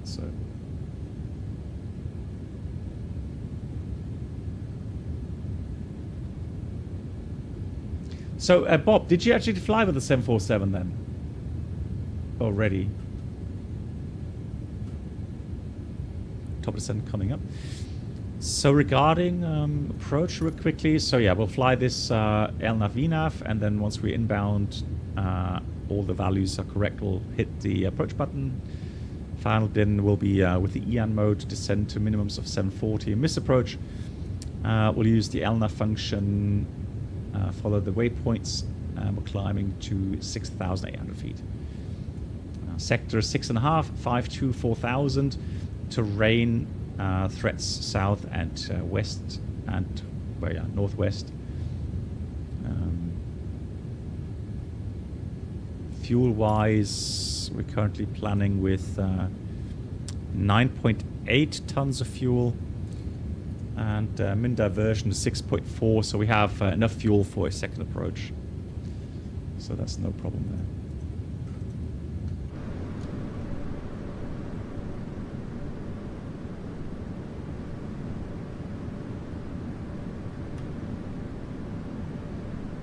I love that livery. That's so cool. Oh, beautiful. Look at that. Woo! Nice. Little atolls there.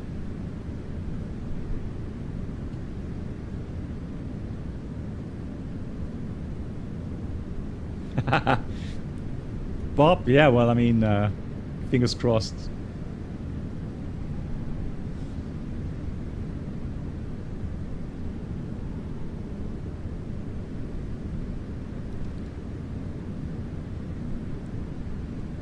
You hope to visit Great Barrier Reef one day, yeah. Beautiful. Good, so when ready, descend, actually I can use that, descend flight level 100, so we'll dial that in. VNAV path is active.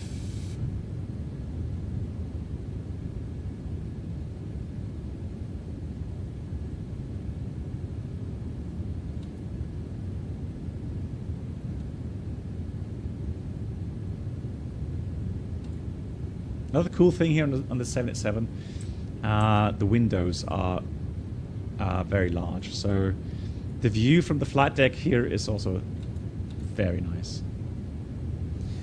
Try to remember that we're going to use the HUD later on as well, because it does help us with lots of interesting symbols on there, so we'll try to use that. Good night, black box. Brennelt, before you go, Brennelt, Wednesday, would you be interested in doing another leg in the Colombian tour? Would you have time?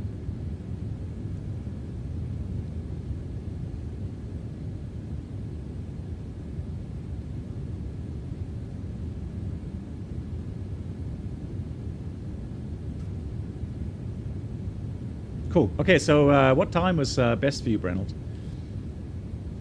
Then I'll plan that.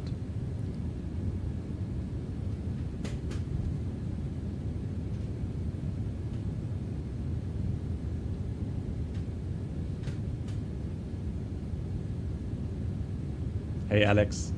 Okay, good. All right. So, Brennel, I'll plan for 22:30 local time. Okay, perfect. Dankeschön. Mach's gut. Good Nacht. And Alex Grimms, hello to you. How are you doing? Nice to see you.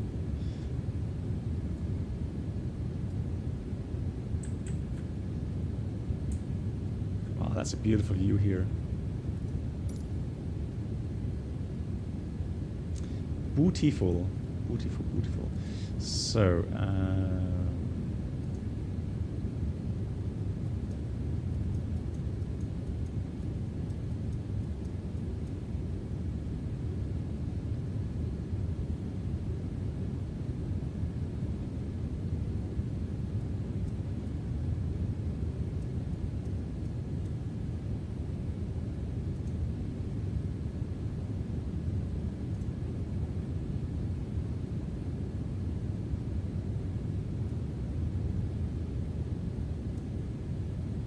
interesting.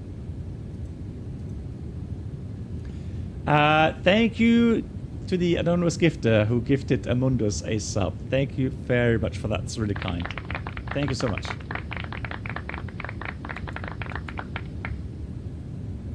Thank you so much.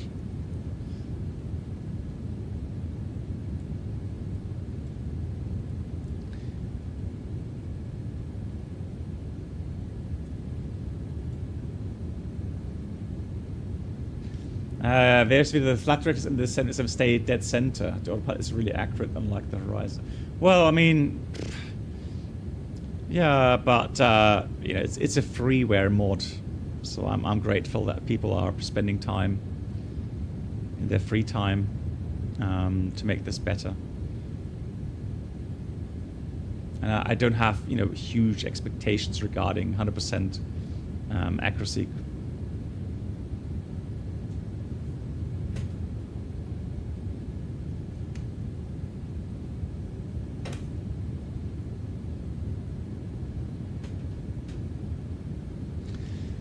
Good. Let's have a look at the descent checklist. So recall, here it is. That's fine. Recall checked. Auto brake is 2. Landing data VREF 140. Minus Baro 740. Approach briefing completed. And that's the descent checklist complete.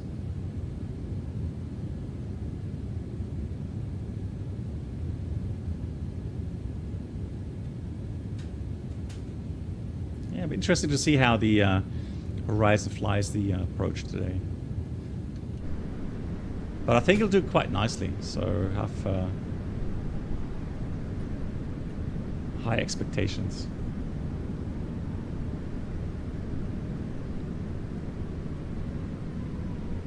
And there we are. Starting its descent. So thrust idle, VNAV speed. So now I've got throttle hold. I'm going to put this to idle power.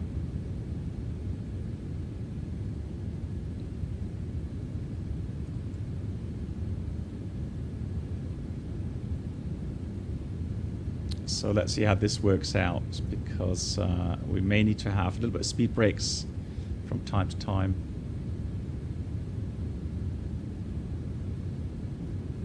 But we'll see. Cool.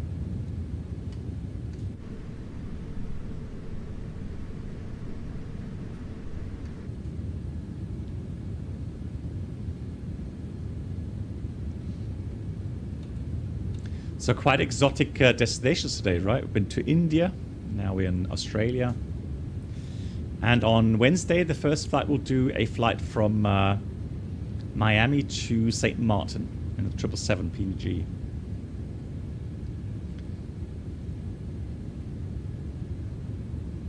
Yeah, I want to try to learn a little bit more about the 777 again before it's released here on Microsoft Flight Sim.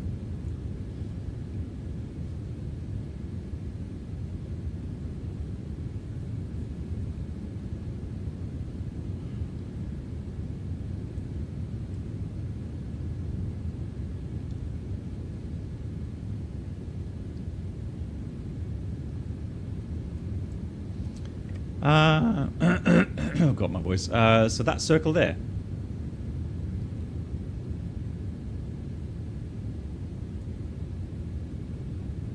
Yeah, but I mean, right now there's not much wind, there's not much influence.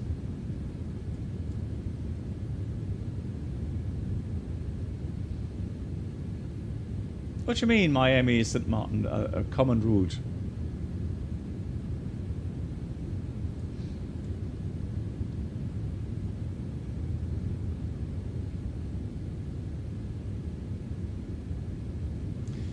Buddy, right, you only had one garlic bulb, okay.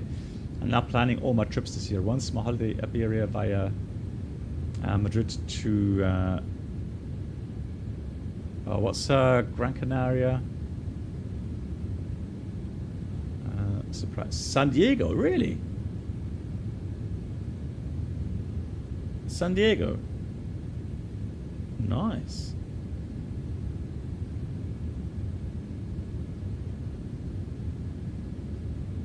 Oh, and then April, a conference. Nice. Cool.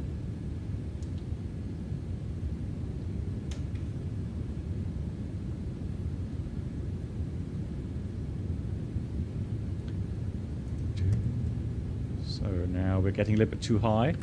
Starting to use the speed brakes here. Down we go.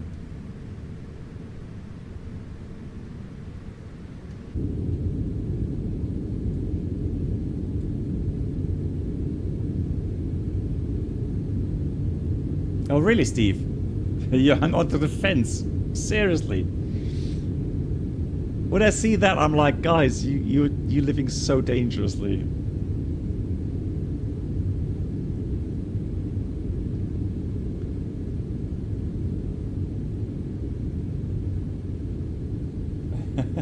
What, did we have 7,000 feet per minute? No, we didn't, did we?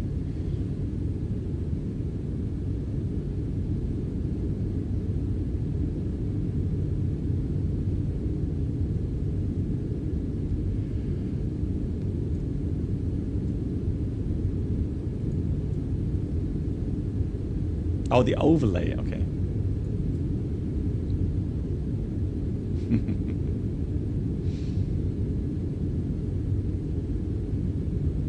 So, coming back into the path. Gonna close the speed brakes here. And how many miles do we have? We've got 100 miles. Yeah, that should be fine. The thing is here though, so the 787 you have to plan with 3.5 miles per 1,000 feet. So right now,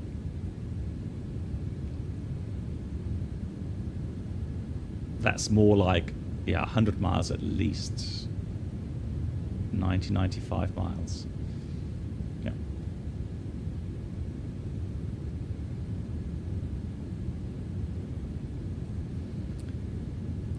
What do you think about the FMC on the right? Let's have a look.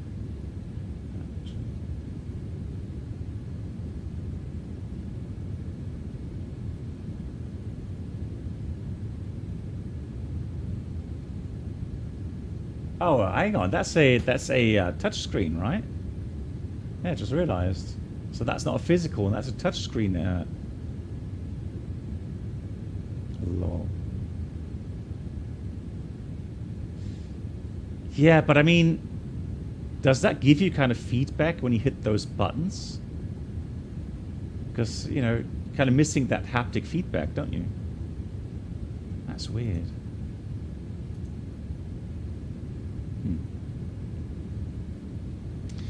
So we're getting high again, the profile. Let me see if I can change the descent speed a little bit. 320. There we go. So let's increase the speed. Lol. Okay, so that is a bit unrealistic, guys. That would not happen in real life. But that's Microsoft for you. That's Microsoft. Nothing to do with Horizon mod. Hey, Crap Landing Dave. How you doing? 58 months. It's all right. It was quite scenic actually. The cloud formations were very nice.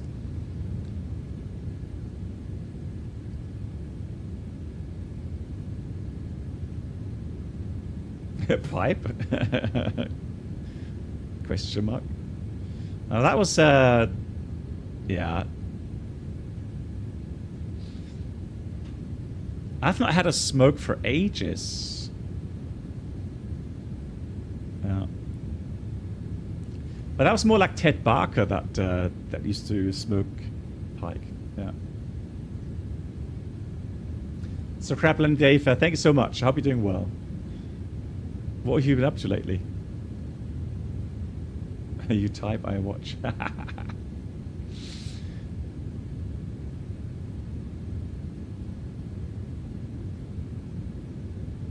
Cool. So time to landing is 20 minutes. Yeah, that's fine. So let's get the seatbelts on.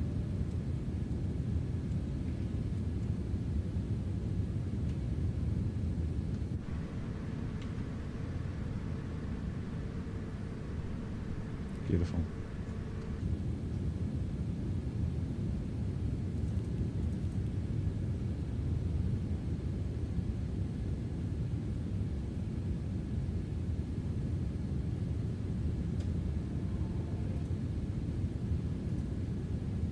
So let's do that.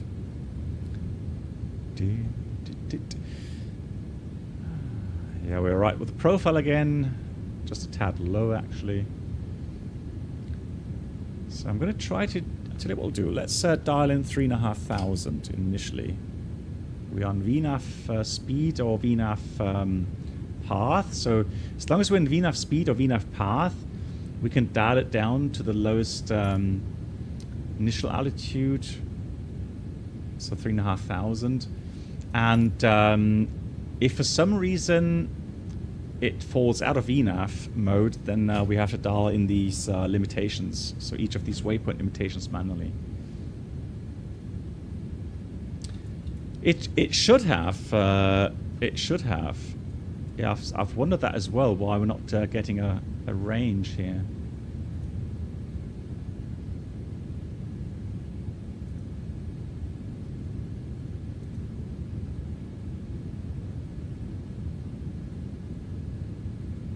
So I can go back to econ. Let's do that.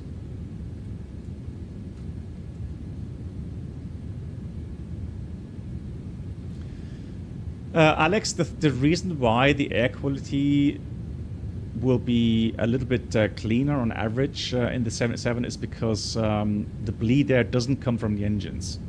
So the bleed air comes from cabin air compressors, which are placed in front of the pack system, and the air for those compressors and hence the packs is taken in here.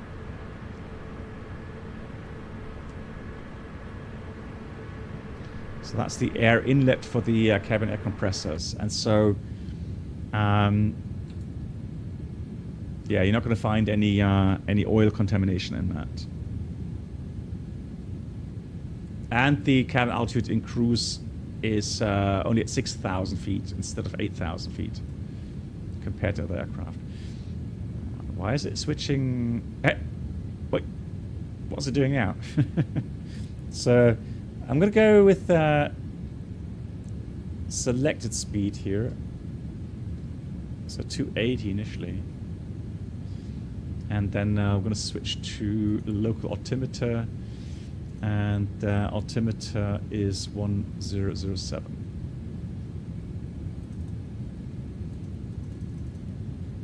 So 1007 is set. Checked. The approach checklist. Approach checklist. Altimeters 1007 set. Approach checklist complete.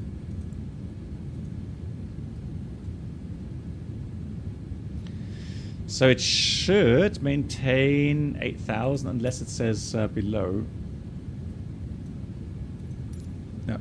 So it says VNAV path now, speed. So it's going to maintain 8,000 until we cross that point, and then it will continue down to the next level. I'm going to slow down here, so let me just do some energy trading.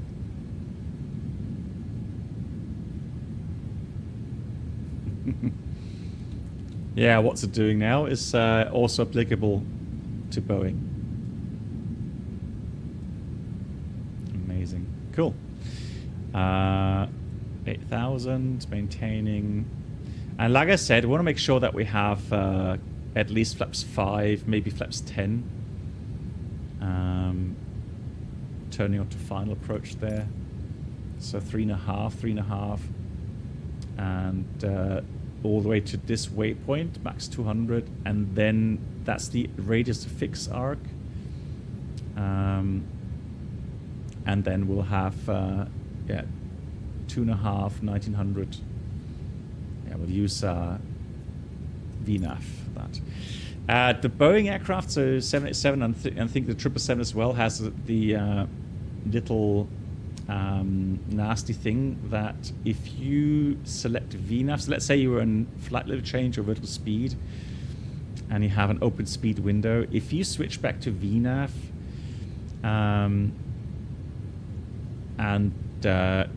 it sometimes closes that speed window for one, or if you're using VNAV and you have a lower airspeed on the legs page, like here, and that is below the maneuvering speed for flaps up, let's say, the aircraft will not respect the maneuvering speed. It will slow below the current maneuvering speed. So you've got to be careful with that.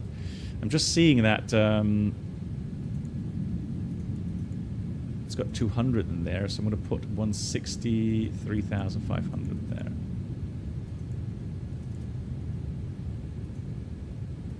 There we go. Cool. So why is it not descending right now? 20 miles. Okay, it's a bit early for descent. Okay, I get that. Oh, now it has a speed range. That's interesting.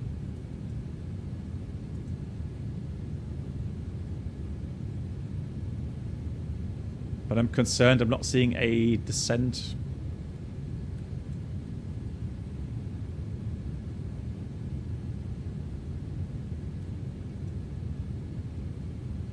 Alright, let me go vertical speed. Let's go vertical speed. So vertical speed down to 3,500 there.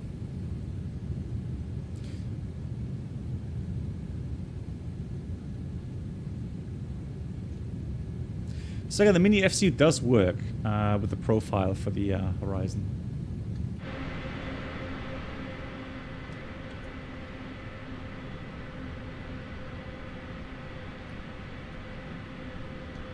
Beautiful.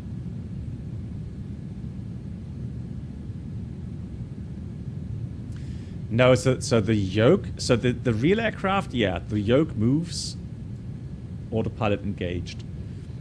The thing is though, the 787 doesn't need big inputs, so it is still coupled. So if the autopilot is on and the autopilot needs to do a turn, the yoke will displace. However, it's really, really, really gentle. Yes, Vikram, so I know I can't change the position of the camera well, so I'm sorry that you can't really see the numbers, but you can trust me, the numbers are there, and you know, all of the buttons, they have a kind of different function. So if I press on the alt, or actually if I pull on the vertical speed knob, I don't think it happens, but if I press it, it goes into altitude hold, and if I pull that vertical speed knob, it goes into vertical speed. So they have adapted a little bit with the functions.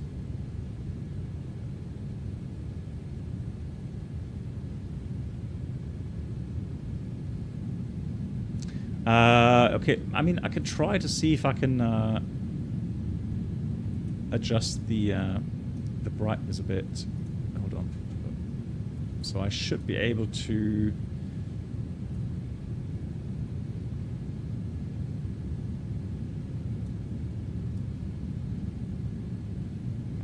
really mess about too much with it.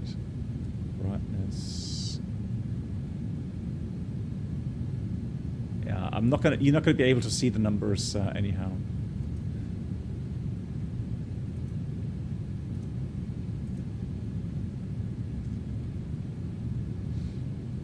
Yeah, it has. At the moment, we don't have a VNAV path.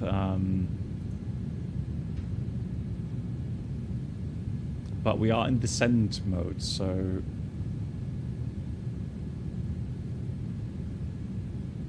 Hopefully, when we reach 3,500, we get back.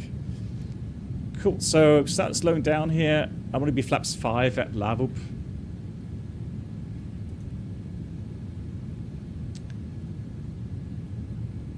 So below 260, flaps 1.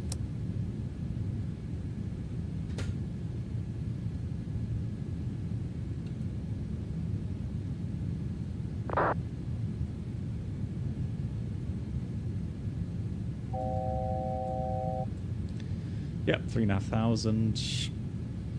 And then we'll go flaps 5. Slowing down further. 190 knots.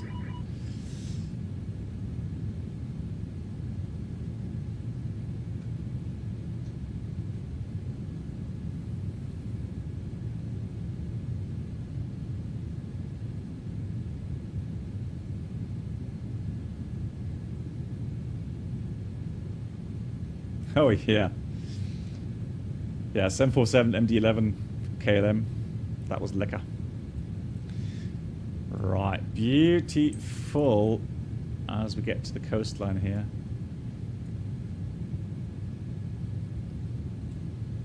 So the airport will be somewhere in here. It's beyond that hillside there. Cool. Now we have a VNAV path indication again, so I am optimistic that we can use VNAV. Out, there we go. So the next one is going to be 1900, so let me put that to there. So 1900 is pre-selected. And then, let me see, can I go back to VNAV? Make sure we open that window again quickly. So VNAV altitude, okay, there we go. So VNAV altitude, and you can see the white triangles. That is later on for the final approach mode. So for the EAN approach. So VNAV, LNAV, that's all correct. And currently we have ANP actual navigation position is 0.02. So that is good enough. Let's go flaps 10. Again, just to make sure that we slow down in time. 170 knots.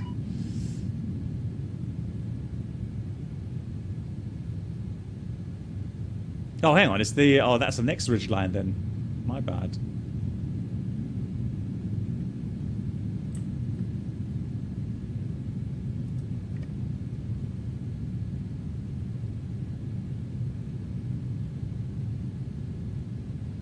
Oh, that is beyond the next ridge line. CVL, okay. Yeah, the reason why the backlighting was so dark was because it just didn't work with my USB ports at the beginning.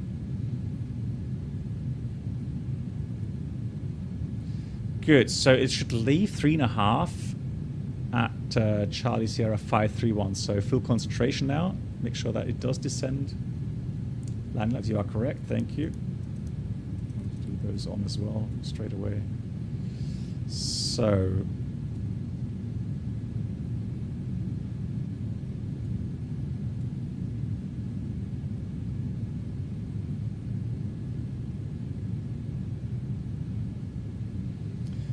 Let's put flaps 17 or even 18. So flaps 18.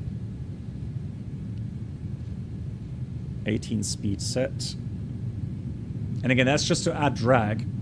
So to meet that descent path.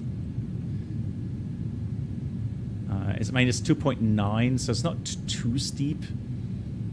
But I'd rather not have issue speeding up. How beautiful is that? Look at that. Into the mountains there, or around the mountains, I should say. There's the airport. Oh, beautiful. Just love it. Look at that. Wow. So, concentration.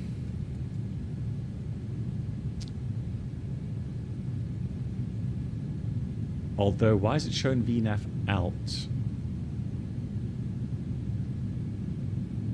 Right, let's just hope it descends.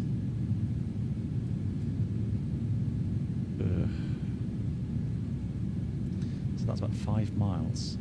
60. There we go. VNAV path. Okay, now I'm happy. So VNAV path. Here we go. And that's the reason why it delays the descent, because of that ridge line there. Here we go.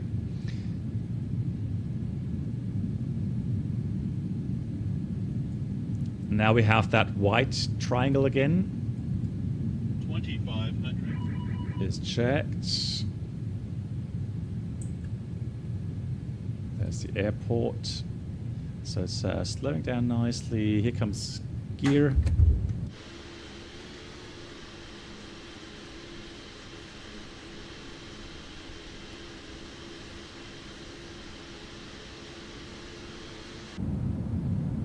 Flaps 20.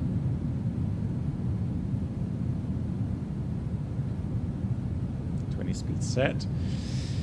So now we can actually just simply look at our head-up display.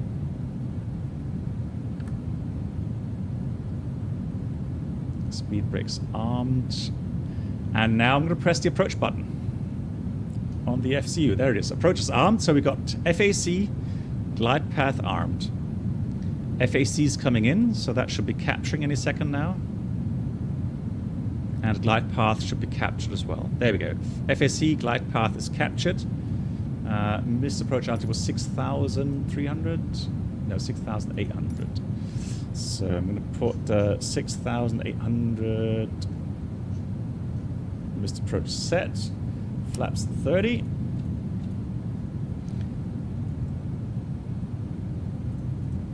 Approach speed 145.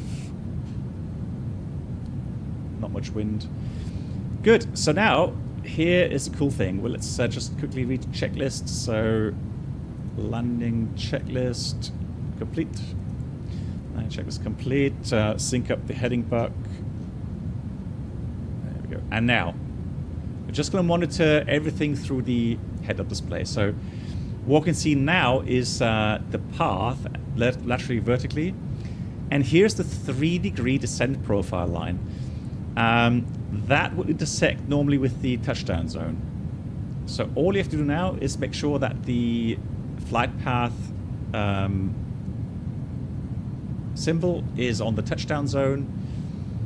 And you can see that bar there showing above the wing. We're a bit faster than commanded. That little chevron there shows you below the midpoint we are in a negative inertia. So aircraft is slowing down now. So now it should be adding power again. Make sure it stabilizes. We're a bit below commanded speed. All right. So what we're doing now is we are going to get manual thrust. Manual flight. Just continue now manually, but we are flying 1,000. according to those numbers there. 1,000 was checked. So a bit fast and a bit too much inertia.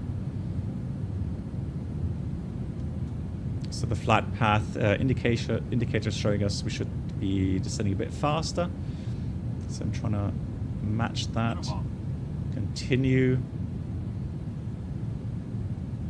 And that's doing it beautifully. IAN function. 500. Absolutely amazing.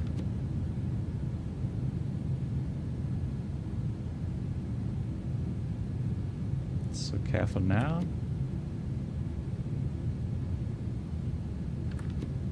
Let that So that's the speed brake, isn't it? I'm not sure why that speed brake's not really arming. Okay. Anyway, let's go straight and landing the aircraft here. 50, 40, 30, 20, 10.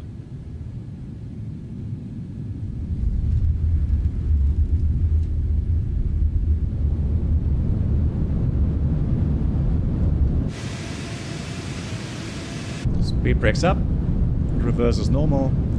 And here now, manual brakes.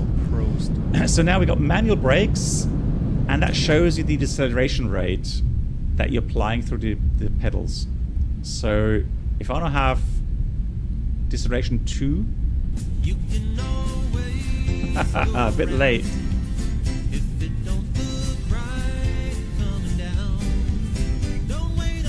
No, that should be my turn off. That should be fine.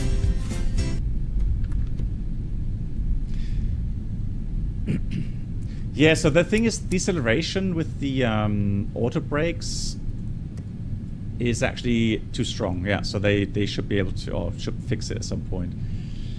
But in the real aircraft, I'm pretty sure that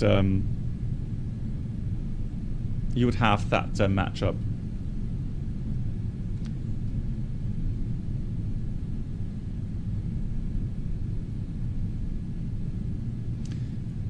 Well, that was, again, a very, very, very cool approach.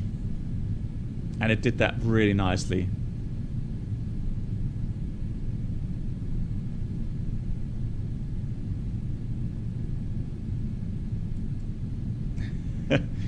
Chris. Right, let's clean up the aircraft. So after landing items, do that, have that on. Shall we get GSX gauge?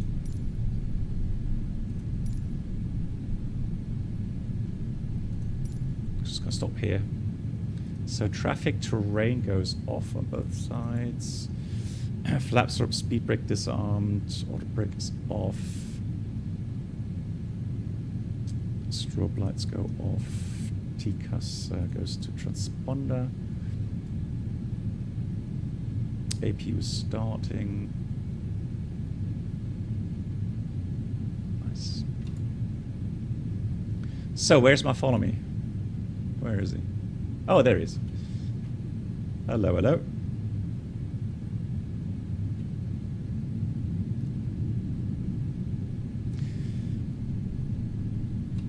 Yeah, so that IAN approach mode here in the fly-by-wire mod works really nice. I've always been absolutely fascinated by that.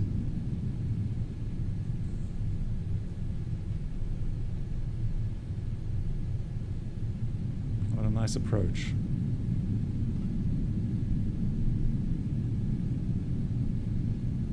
Also, the FCU works nicely. Had no issues. Very, very good.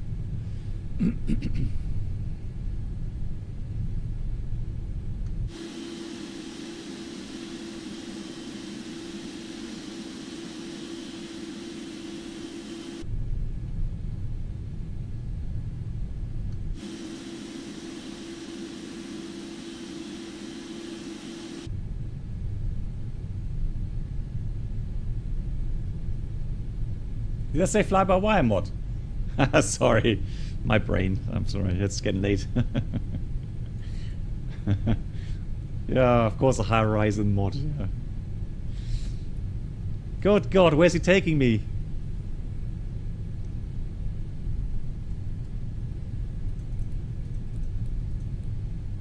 Oh, finally.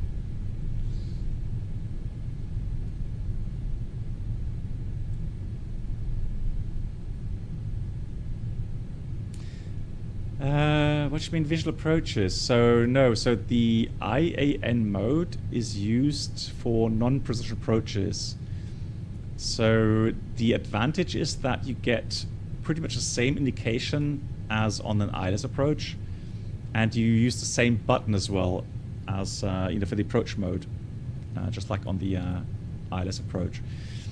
So it's fairly simple to set up, but a visual approach is a visual approach. So visual approach, you don't use the IA mode really, because that's something different. Right, we've got docking system as well. I'm really impressed. Look at that. How cool.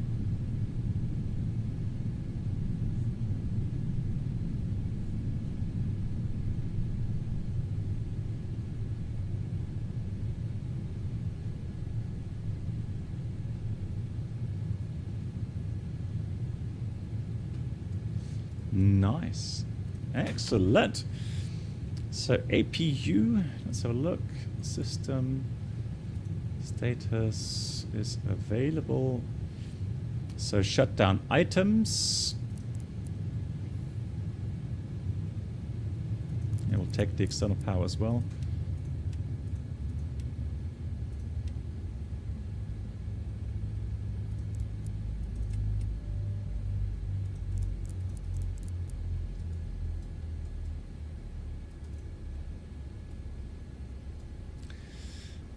And the shutdown checklist. Parking brakes set. Shutdown checklist complete. Wonderful.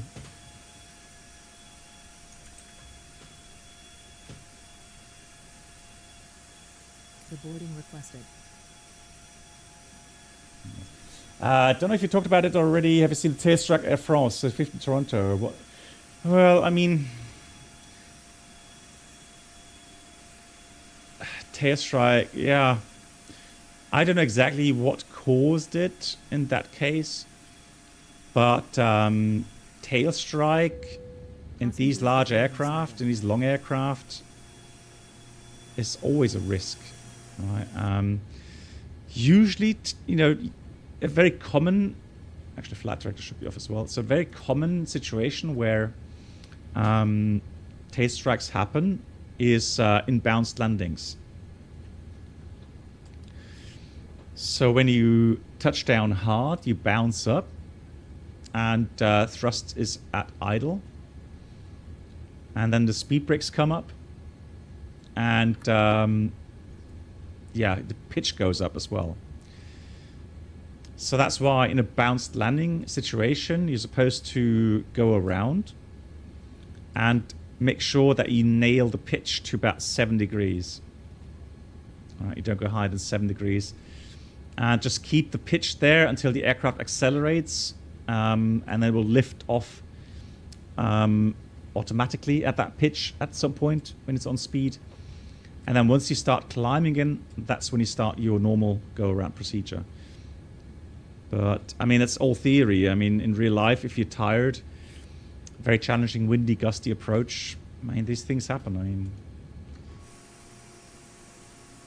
you know, I would never say it can't happen to me, because Murphy will make sure that it will happen. Right, so. Mark, nice try. Nice try. No, my voice is already giving in, so.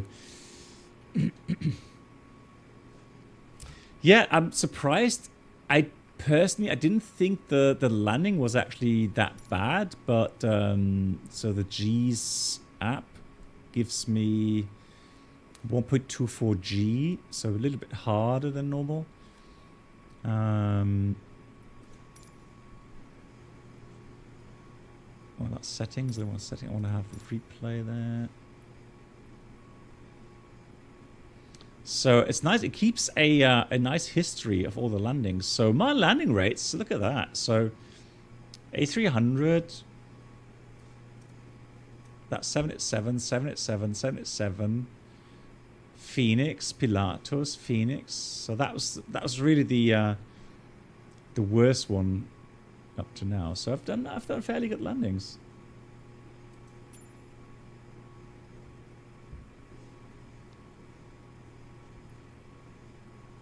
Not bad. Hey, baby Boeing, how you doing? What happens after pilot? Well, I mean, there will be an investigation.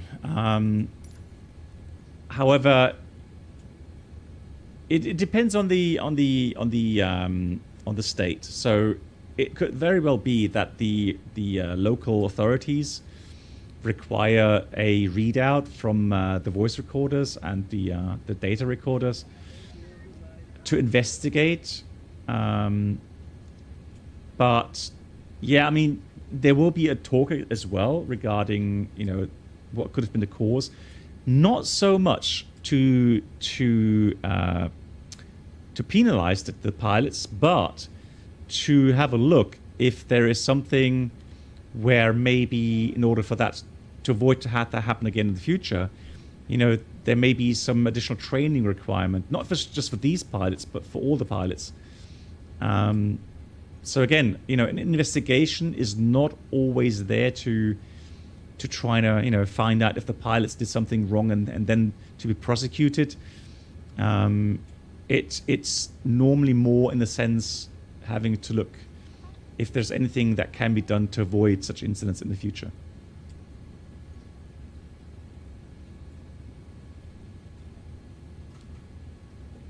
"25-hour cockpit voice recorders?" No, I don't think so. But let me have a look. If I could find something quickly.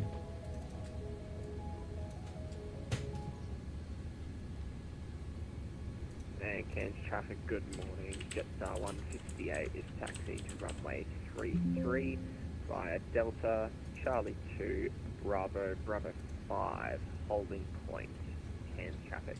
Wow. He's So cockpit voice recorded system records any transmitted or received data in communication and flight deck audio as selected on the audio control panels. It also records flight deck area conversations. All inputs are recorded continuously. It doesn't say how long it records it though. How weird.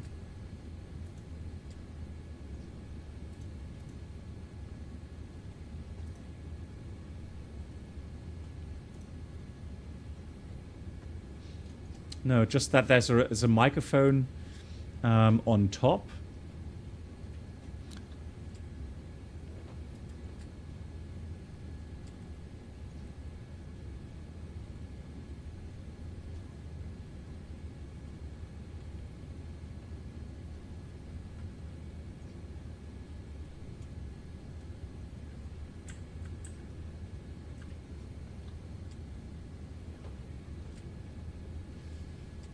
Cairns traffic. Yeah. I'm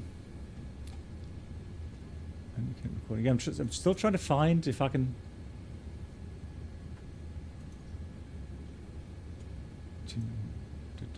Tuning control panel, communication indications. No.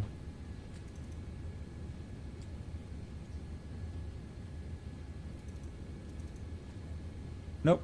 Unfortunately, introduction. Let me just find something. Nope. Nothing there. Yeah, you could love our documentation sometimes.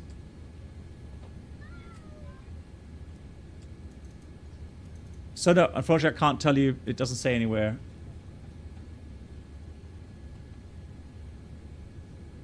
No. I don't know how long. Wasn't there an issue with the recent MAX 9? They forgot to turn. Okay, so yeah, so we have a checklist for incidents where we would pull circuit breaker from the CVR to make sure it stops recording and the recording is saved. The problem is that here in the 787 we don't have circuit breakers in the flight deck. Right, they're all electronic circuit breakers, so you can access that through here with the circuit breaker reset menus, but it's not modeled here, obviously. So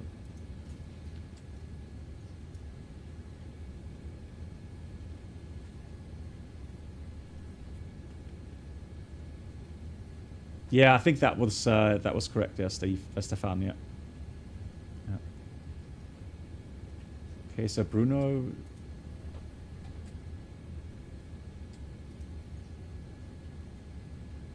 Can store at least can store data for the last 25 hours. That's a long time. Blimey.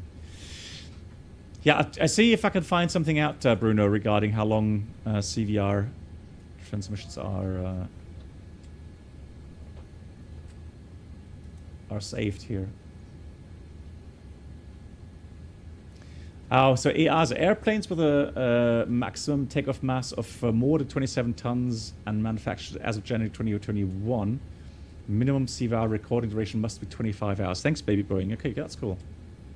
Yeah, interesting. Nice infos. Cool. Ladies and gentlemen, thank you so much for watching. Thanks for the resubs coming in today. Thanks for the support. And if you like, we'll be back on Wednesday, as promised. PNG 777 on Wednesday, Miami to St. Martin. And the second flight will then be from, well, it's Colombian tour. VATSIM as well. Flying Fox VATSIM, thank you so much. And Bob, thank you so much. Cool. Crap landing, Dave. Nice to see you too. Okay, so see you soon, guys. Thank you so much. Here comes the outro. Good night, everyone. Take care. My dear moderators, thank you so much. Good night.